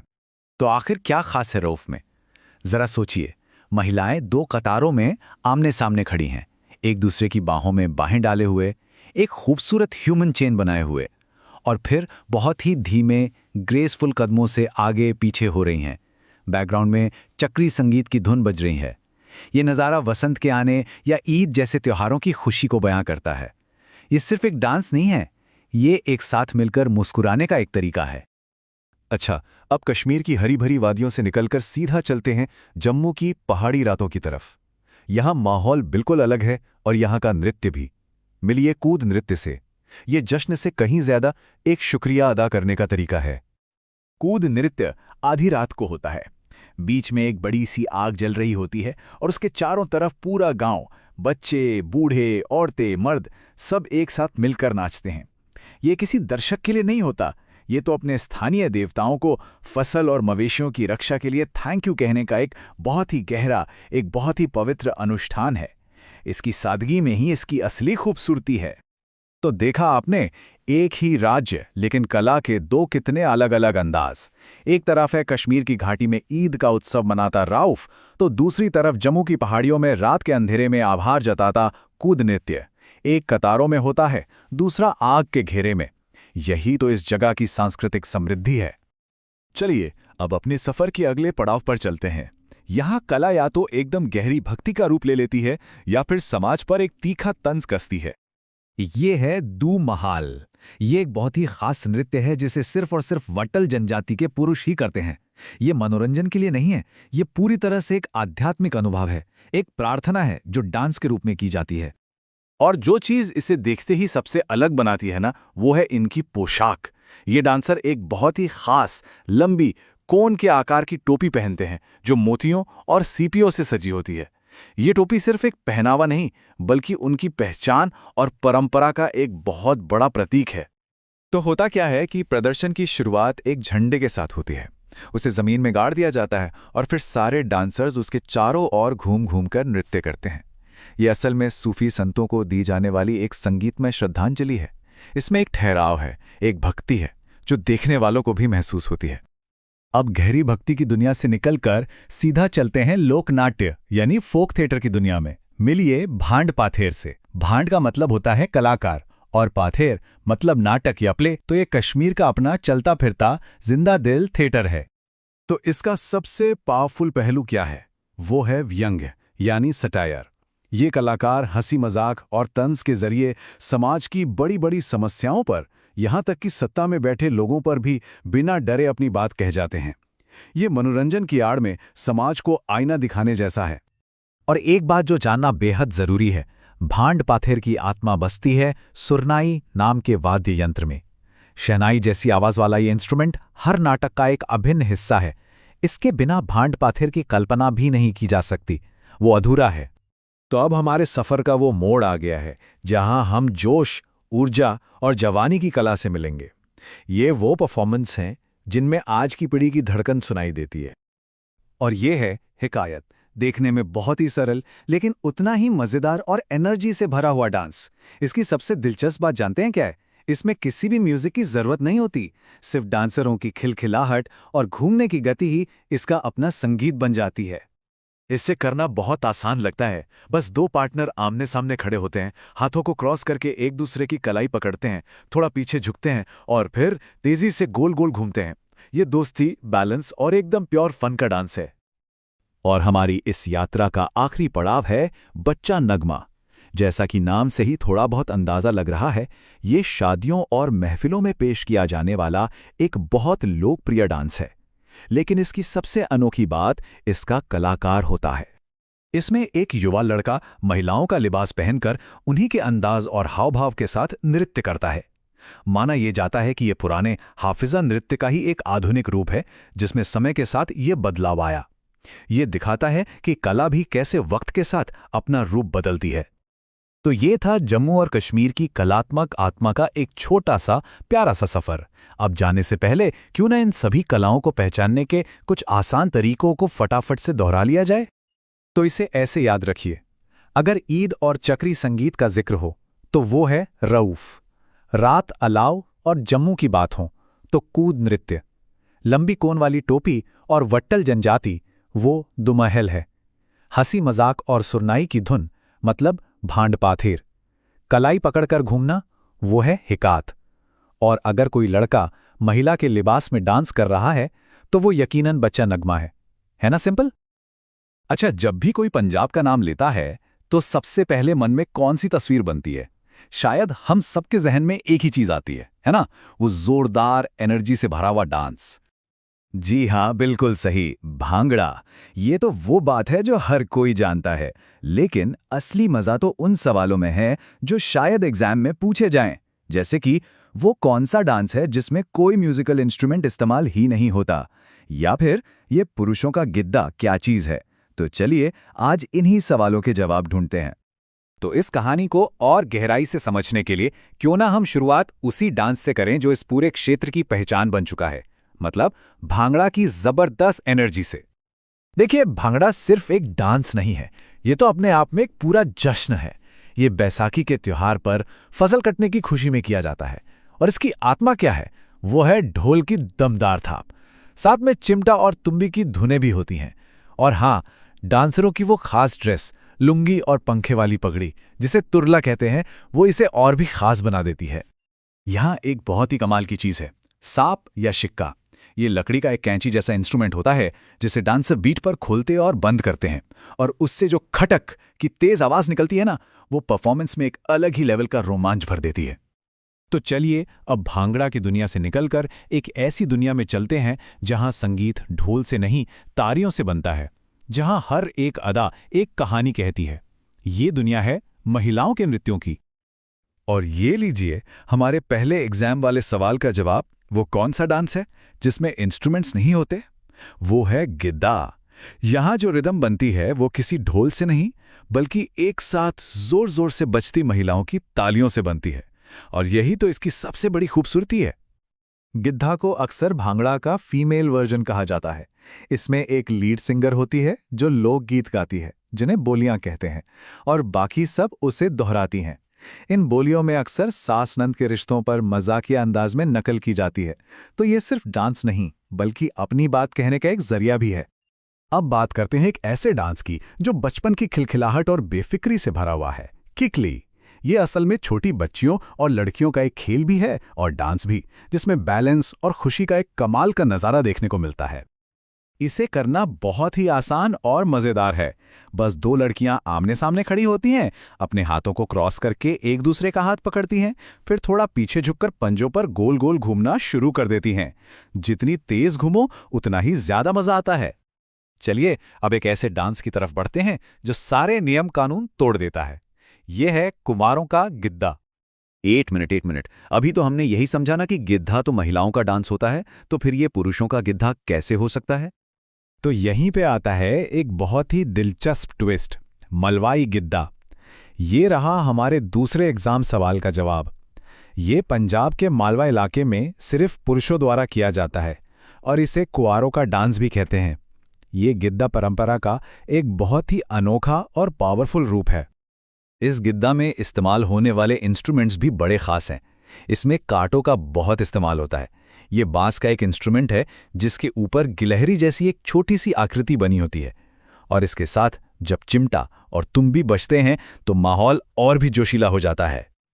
अच्छा, अब जरा तेज रफ्तार से हटकर कुछ देर के लिए उन नृत्यों और रस्मों की बात करते हैं जो जिंदगी के सबसे खास पलों को यादगार बनाने के लिए होते हैं। मिलिए झूमर से, जैसा कि नाम से ही पता चलता है, ये झूमने से आया है। ये एक धीमा, बहुत ही सुंदर और लय में किया जाने वाला डांस है, और इसकी इसी धीमी गति की वजह से इसे अक्सर स्लो भांगड़ा भी कह दिया जाता है। झूमर सिर्फ एक डांस नहीं, बल्कि पीढ़ियों का मिलन भी है। अक्सर इसमें दादा, पिता और पोता यानी तीन पीढ़ियां एक साथ एक गोल घेरे में नाचती हैं। ये मिलकर खुशी मनाने का एक बहुत ही खूबसूरत तरीका है। और अब एक बेहद दिलकश रस्म, जागो, जिसका मतलब ही है जाग जाओ। शादी से एक रात पहले दुल्हन या दूल्हे की मामी सिर पर दियों से सजा एक पीतल का घड़ा रखकर पूरे गांव में घूमती हैं। सबको शादी के जश्न के लिए जगाती और न्योता देती हैं। सोचिए कितना शानदार नज़ारा होता होगा। चलिए अब माहौल को पूरी तरह बदलते हैं और एक ऐसे परफॉर्मेंस की बात करते हैं जहां एक मार्शल आर्ट एक डांस का रूप ले लेती है। ये है गतका। असल में ये सिखों की एक पारंपरिक मार्शल आर्ट है, जिसे निहंग सिख समुदाय एक डांस के रूप में भी परफॉर्म करता है। इसमें लकड़ी की छड़ें और ढाल जैसे हथियारों का इस्तेमाल होता है, जो सेल्फ डिफेंस, कमाल के स्किल और अनुशासन का एक हैरतअंगेज प्रदर्शन होता है। तो अब वक्त आ गया है उस फाइनल एग्जाम शीट का। एक बार जल्दी से देख लेते हैं कि हमने आज क्या क्या सीखा है। तो कुछ मेन क्लूज ये रहे। अगर ढोल, फसल और सांप की बात हो तो वो है भांगड़ा। अगर सिर्फ तालियों की आवाज और नकल की बात हो तो वो है गिद्दा। जोड़ों में गोल गोल घूमना, वो है किकली। सिर पर दियों वाला घड़ा, मतलब जागो की रस्म। पुरुषों का गिद्दा और काटो इंस्ट्रूमेंट, ये हुआ मलवाई गिद्दा। धीमी गति से झूमना, वो है झूमर। और छड़ियों के साथ मार्शल आर्ट का प्रदर्शन, वो है गतका। देवभूमि उत्तराखंड में आप सबका स्वागत है। कहते हैं ना, यहाँ की हर चोटी एक कहानी कहती है और हर घाटी में एक गीत गूंजता है। तो आज हम यही देखने वाले हैं कि कैसे यहाँ का डांस सिर्फ एंटरटेनमेंट नहीं है, बल्कि ये तो आस्था, इतिहास और आत्मा का एक जीता जागता जश्न है। तो चलिए इसी सवाल से अपनी बात शुरू करते हैं, क्योंकि देखिए उत्तराखंड में डांस की जो भाषा है ना, वो किताबों से कहीं ज्यादा पुरानी और गहरी है। ये सिर्फ एक परफॉर्मिंग आर्ट नहीं है, उससे कहीं बढ़कर है। तो सबसे पहले बात करते हैं उन डांस फॉर्म्स की जो पूरे के पूरे समुदाय को एक घेरे में बांध लेते हैं, जहां हर एक कदम एकता और खुशी का जश्न है। सही मायनों में कहें तो ये कम्युनिटी की धड़कन है। ये जो गोल घेरा बनता है ना, ये सिर्फ एक डांस फॉर्मेशन नहीं है, उससे कहीं ज्यादा है। ये सोशल यूनिटी, मतलब सामाजिक एकता का प्रतीक है। सोचिए, जब सब एक दूसरे का हाथ थामकर नाचते हैं तो वो एक साथ मिलकर बाहर का और जिंदगी का स्वागत कर रहे होते हैं। और इस पूरे घेरे को एक ही रिदम में कौन बांधता है? वो है हुड़का। इसकी आवाज ही वो धागा है जो हर डांसर को एक दूसरे से और उस जश्न की आत्मा से जोड़ती है। अच्छा, तो कम्युनिटी सेलिब्रेशन से अब हम चलते हैं उन परफॉर्मेंसेस की दुनिया में, जहां हर बीट एक कहानी सुनाती है और हर एक मूव, हर एक पोस्चर एक पुरानी कथा को जिंदा कर देता है। देहरादून के जौनसार बावर इलाके में हारुल होता है। अब ये सिर्फ एक डांस नहीं है, बल्कि एक गाथा है, एक बैलेड। ये असल में महासू देवता की कहानियों को गाने के लिए किया जाता है। मतलब ये संगीत के जरिए इतिहास को अगली पीढ़ी तक पहुंचाने का एक खूबसूरत तरीका है। और इस कहानी को आवाज कौन देता है? राम तुला। इसके बिना तो हारुल अधूरा है बिल्कुल। इसकी धुन में ही महासू देवता की गाथा का पूरा सार है, जो पूरे माहौल को भक्ति से भर देती है। लेकिन कहानी कहने का एक और भी गहरा, बहुत गहरा रूप है, पांडव नृत्य। यहाँ कहानी सिर्फ सुनाई नहीं जाती, उससे जिया जाता है। ऐसी मान्यता है कि जब आर्टिस्ट डांस करते हैं तो पांडवों की आत्मा खुद उनके शरीर में उतर आती है। तो ये सिर्फ एक्टिंग नहीं है, ये उससे कहीं ज्यादा है। ये एक स्पिरिचुअल एक्सपीरियंस है। तो अगर इसे समराइज करें तो हारुल और पांडव नृत्य दोनों ही कहानियां सुनाते हैं, लेकिन अपने अपने अनोखे अंदाज में। हारुल महासू देवता की गाथा है, जो रामतुला की धुन पर गाई जाती है। वहीं दूसरी तरफ पांडव नृत्य ढोल और दमाऊ की ताल पर महाभारत का एक लाइव परफॉर्मेंस है, जो 1-2 दिन नहीं बल्कि कई दिनों तक चलता है। ओके, अब जरा सांसें थाम लीजिए, क्योंकि अब हम बात करने वाले हैं उन परफॉर्मेंसेस की जिनमें कमाल का फिजिकल स्किल, बैलेंस और मार्शल आर्ट देखने को मिलता है। टिहरी इलाके का लंगवीर नृत्य, ये कोई आम डांस नहीं है। ये तो हिम्मत और बैलेंस का एक ऐसा टेस्ट है जो देखकर होश उड़ जाए। और इसे सिर्फ पुरुष ही करते हैं। जरा सोच कर देखिए, एक लंबा सा बांस का पोल खड़ा किया जाता है, एक कलाकार उस पर चढ़ता है और एकदम टॉप पर पहुंचकर अपने पेट के बल पर बैलेंस बनाता है। नीचे ढोल बजता रहता है और वो कलाकार हवा में ही अपने हाथ पैर लहराकर बैलेंस का एक शानदार नमूना पेश करता है। सच में ये आर्ट और हिम्मत का एक इनक्रेडिबल संगम है। तो अगर लंगवीर नृत्य बैलेंस का प्रतीक है, तो कुमाऊं का छोलिया नृत्य है वॉरियर स्किल्स का। हाथ में तलवार और ढाल लेकर ये डांसर शादी की बारात के आगे आगे चलते हैं। ये सिर्फ एक ट्रेडिशन नहीं है, इसके पीछे एक विश्वास भी है कि उनकी तलवारों की चमक दूल्हे को बुरी नजर से बचाएगी। चलिए, अब हम एक ऐसी दुनिया में चलते हैं जहां परफॉर्मेंस की सीमा खत्म होती है और आस्था की शुरुआत। ये एंटरटेनमेंट नहीं है, ये एक पवित्र संवाद है।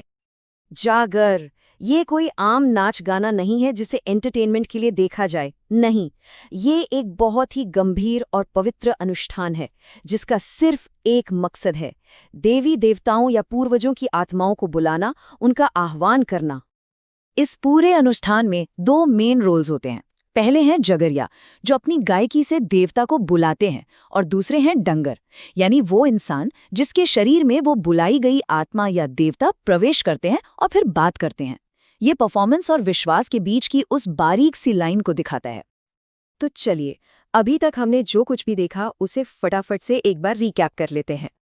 तलवार, ढाल और शादी की बारात। तो हम बात कर रहे हैं छोलिया की, बांस का पोल और उस पर वो हैरत अंगेज एक्रोबैटिट। ये है लंगवीर नृत्य और महाभारत की कहानी, जिसमें आत्मा खुद शरीर में उतर आए। उसे कहते हैं पांडव नृत्य। अरुणाचल प्रदेश, एक ऐसी जगह जहां हर नृत्य एक कहानी कहता है। अरुणाचल को उगते सूरज की भूमि कहते हैं, है ना? और पता है, यहाँ की संस्कृति भी उतनी ही रोशन है। यहाँ बौद्ध धर्म और प्रकृति की पूजा का एक बहुत ही गहरा, बहुत खूबसूरत संगम देखने को मिलता है। और यही संगम, यही तालमेल है जो यहाँ के नृत्यों में जान डाल देता है। अब जरा सोचिए, क्या कोई डांस, कोई नृत्य एक पूरा युद्ध लड़ सकता है? या फिर एक पूरा महाकाव्य जैसे रामायण सुना सकता है? सुनने में अजीब लगता है ना? पर चलिए, इन्हीं सवालों के जवाब हम ढूंढते हैं इस इलाके की सदियों पुरानी गहरी परंपराओं में। तो सबसे पहले बात करते हैं उन नृत्यों की जो मिथकों और किंवदंतियों से जुड़े हैं। ये सिर्फ डांस नहीं है, ये तो लोक कथाओं और प्राचीन महाकाव्यों की जीती जागती कहानियां हैं।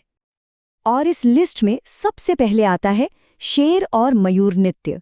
ये वहाँ के सबसे लोकप्रिय नृत्यों में से एक है, जिस पर बौद्ध धर्म का बहुत गहरा असर दिखाई देता है। ये डांस खास तौर पर मोनपा जनजाति करती है। सोचिए, इसमें कलाकार जानवरों की पोशाक पहनते हैं और उनके हाव भाव की नकल करते हुए संघर्ष और फिर शांति की एक कहानी दिखाते हैं। ये असल में प्रकृति के संतुलन का एक बहुत ही सुंदर प्रतीक है।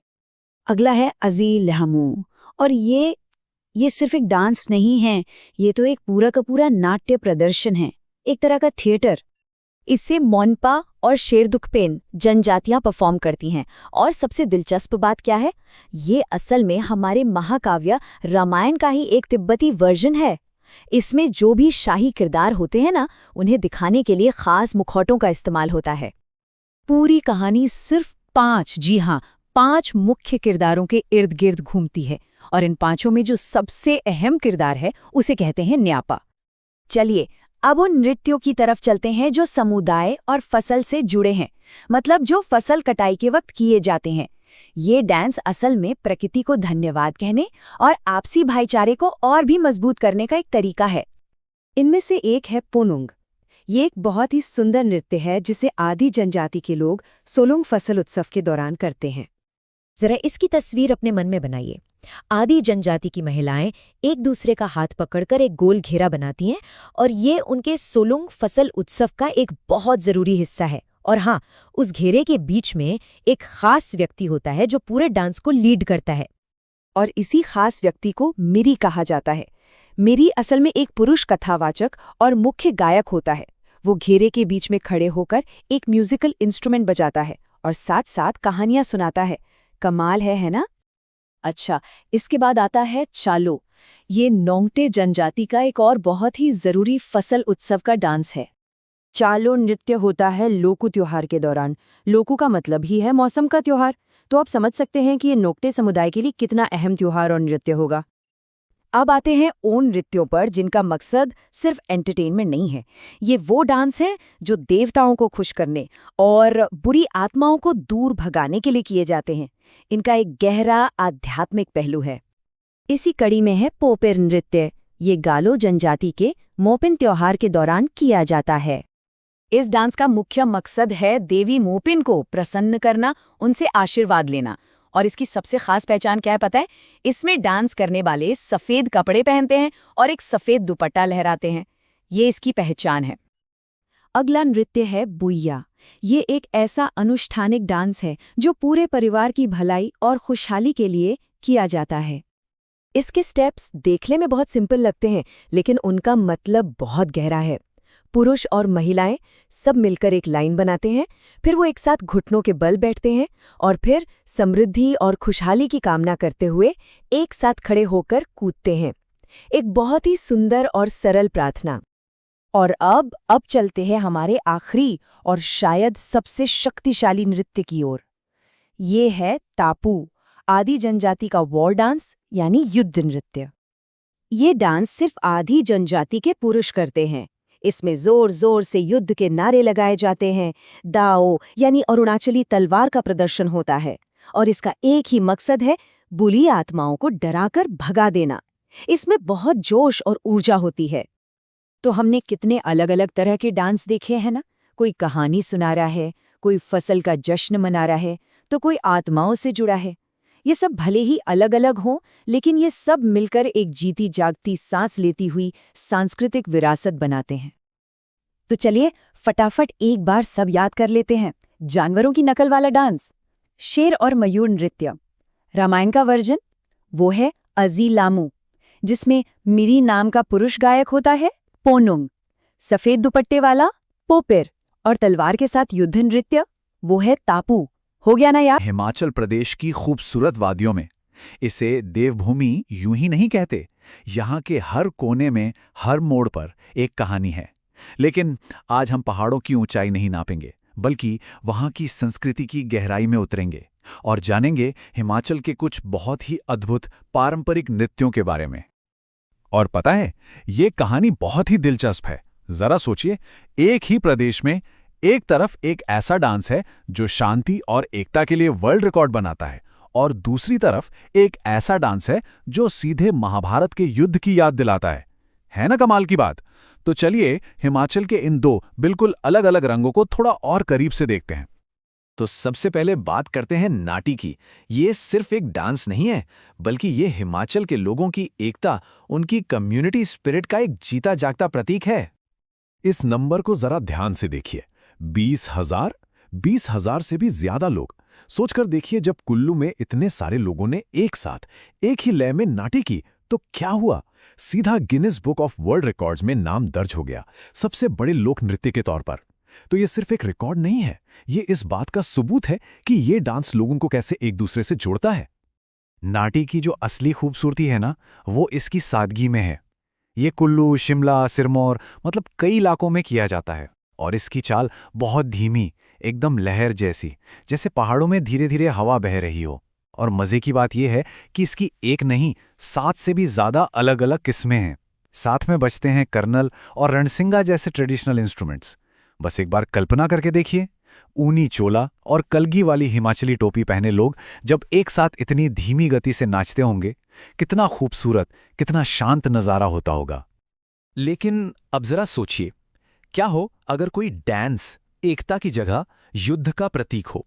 चलिए अब देखते हैं हिमाचल का एक बिल्कुल दूसरा, एकदम अलग चेहरा। ये है थोड़ा योद्धाओं का नृत्य। नाम से ही इसकी एनर्जी और आक्रामकता का अंदाजा लग जाता है ना? सच कहूं तो ये डांस कम और एक पुरानी मार्शल आर्ट ज्यादा लगता है। और यहां देखिए, दोनों के बीच का फर्क एकदम साफ है। एक तरफ है नाटी, जिसका थीम है एकता, सेलिब्रेशन। उसकी मूवमेंट धीमी, जेंटल है। और दूसरी तरफ है थोड़ा, जिसका थीम है युद्ध, मुकाबला। उसकी मूवमेंट तेज, मार्शल आर्ट जैसी है। मतलब एक लोक नृत्य है तो दूसरा सीधे सीधे एक युद्ध कला। तो ये जो थोड़ा है, ये सिर्फ डांस नहीं है, ये हिमाचल की एक बहुत ही यूनिक मार्शल आर्ट है जिसके तार सीधे महाभारत के युद्ध से जुड़ते हैं। और यह वो बात है जो इसे सबसे अलग बनाती है। ये भारत का इकलौता, जी हाँ इकलौता ऐसा डांस है जिसमें असली तीर कमान का इस्तेमाल होता है। असल में ये पांडवों और कौरवों के बीच जो जंग हुई थी उसी का एक लाइव रिएक्टमेंट है। अच्छा, अब इसके नियम भी बड़े मजेदार हैं। तो होता क्या है कि डांस करने वाले 2 टीमों में बंट जाते हैं। एक टीम होती है साठा मतलब कौरव और दूसरी पाशा यानी पांडव। हथियार क्या है? असली तीर और कमान। और निशाना शरीर पर कहीं और नहीं, सिर्फ पैरों पर लगाया जाता है। पैर के घुटने से नीचे का जो हिस्सा होता है ना, उसी को थोड़ा कहते हैं। और बस यहीं से इस डांस का नाम थोड़ा पड़ गया। तो युद्ध और शांति से अब थोड़ा आगे बढ़ते हैं और चलते हैं उन डांसेस की दुनिया में जो सीधे सीधे आस्था और भक्ति से जुड़े हैं। वो नृत्य जो देवी देवताओं को समर्पित किए जाते हैं। इसमें सबसे पहले बात करते हैं डांगी की। ये एक ऐसा डांस है जो चंबा इलाके में फसल कटने के मौसम में देवी माँ को धन्यवाद कहने के लिए किया जाता है। और एक खास बात, इसे सिर्फ महिलाएं ही करती हैं। ये डांस खास तौर पर छतरानी में नैना देवी मंदिर में होता है, वो भी फसल कटाई के दौरान। इसमें महिलाएं एक दूसरे का हाथ पकड़कर एक खूबसूरत सेमी सर्कल बनाती हैं। पर इसकी एक और खासियत है, ये सिर्फ भक्ति का डांस नहीं है, इसमें एक राजा और एक आम लड़की की प्रेम कहानी को भी दिखाया जाता है। अच्छा, अब चंबा से निकलकर चलते हैं बर्फीले रेगिस्तान की तरफ, लाहुल और स्पीति। यहाँ बौद्ध लामा एक बहुत ही शांत और भक्ति से भरा डांस करते हैं जिसका नाम है छनक छम। इसके नाम में ही इसका मतलब छिपा है। छम का मतलब होता है मुखौटा या कोई धार्मिक डांस। ये डांस लामा लोग भगवान बुद्ध को एक श्रद्धांजलि के तौर पर करते हैं और इसमें वो पीले रंग के खास कपड़े और बड़ी बड़ी टोपियां पहनते हैं। पर आस्था का एक और भी रूप है और वो है बुराई से अपनी रक्षा करना। किन्नौर इलाके का राक्षस डांस बिल्कुल इसी का एक प्रतीक है। ये डांस बुरी आत्माओं को भगाने के लिए किया जाता है। इसका मकसद सिर्फ एक है, अपनी फसलों को बुरी आत्माओं से बचाना। इसके लिए डांस करने वाले राक्षसों के बड़े बड़े डरावने मास्क पहनते हैं। ये पूरा डांस असल में अच्छाई की बुराई पर जीत की कहानी दिखाता है, जिसमें देवता राक्षसों का पीछा करते हैं और उन्हें भगा देते हैं। और हाँ, दिलचस्प बात यह है कि इसे भी छम डांस का ही एक टाइप माना जाता है। चलिए अब वापस उन डांसेस पर आते हैं जो लोगों को, पूरी कम्युनिटी को एक साथ लाते हैं और सेलिब्रेशन के बंधन को और मजबूत करते हैं। और ये है कयांग माला। इसके नाम में ही इसकी पूरी पहचान छिपी है। माला यानी एक फूलों की माला। ये डांस अपने बहुत ही सुंदर फॉर्मेशन के लिए मशहूर है। तो सवाल ये है कि ये माला बनती कैसे है? बहुत आसान है। डांस करने वाले एक लाइन में खड़े होते हैं, फिर अपने हाथों को क्रॉस करके अपने बाजू वाले का हाथ पकड़ लेते हैं और बस तैयार हो जाती है एक खूबसूरत इंसानी माला। फिर एक लीडर हाथ में चंवर लेकर आगे चलता है और पूरी की पूरी माला उनके पीछे एक लय में चलती है। और फिर आता है झोरा। ये एक पक्का कम्युनिटी डांस है जो अक्सर मेलों में देखने को मिलता है। इसकी सबसे खास बात पता है क्या है?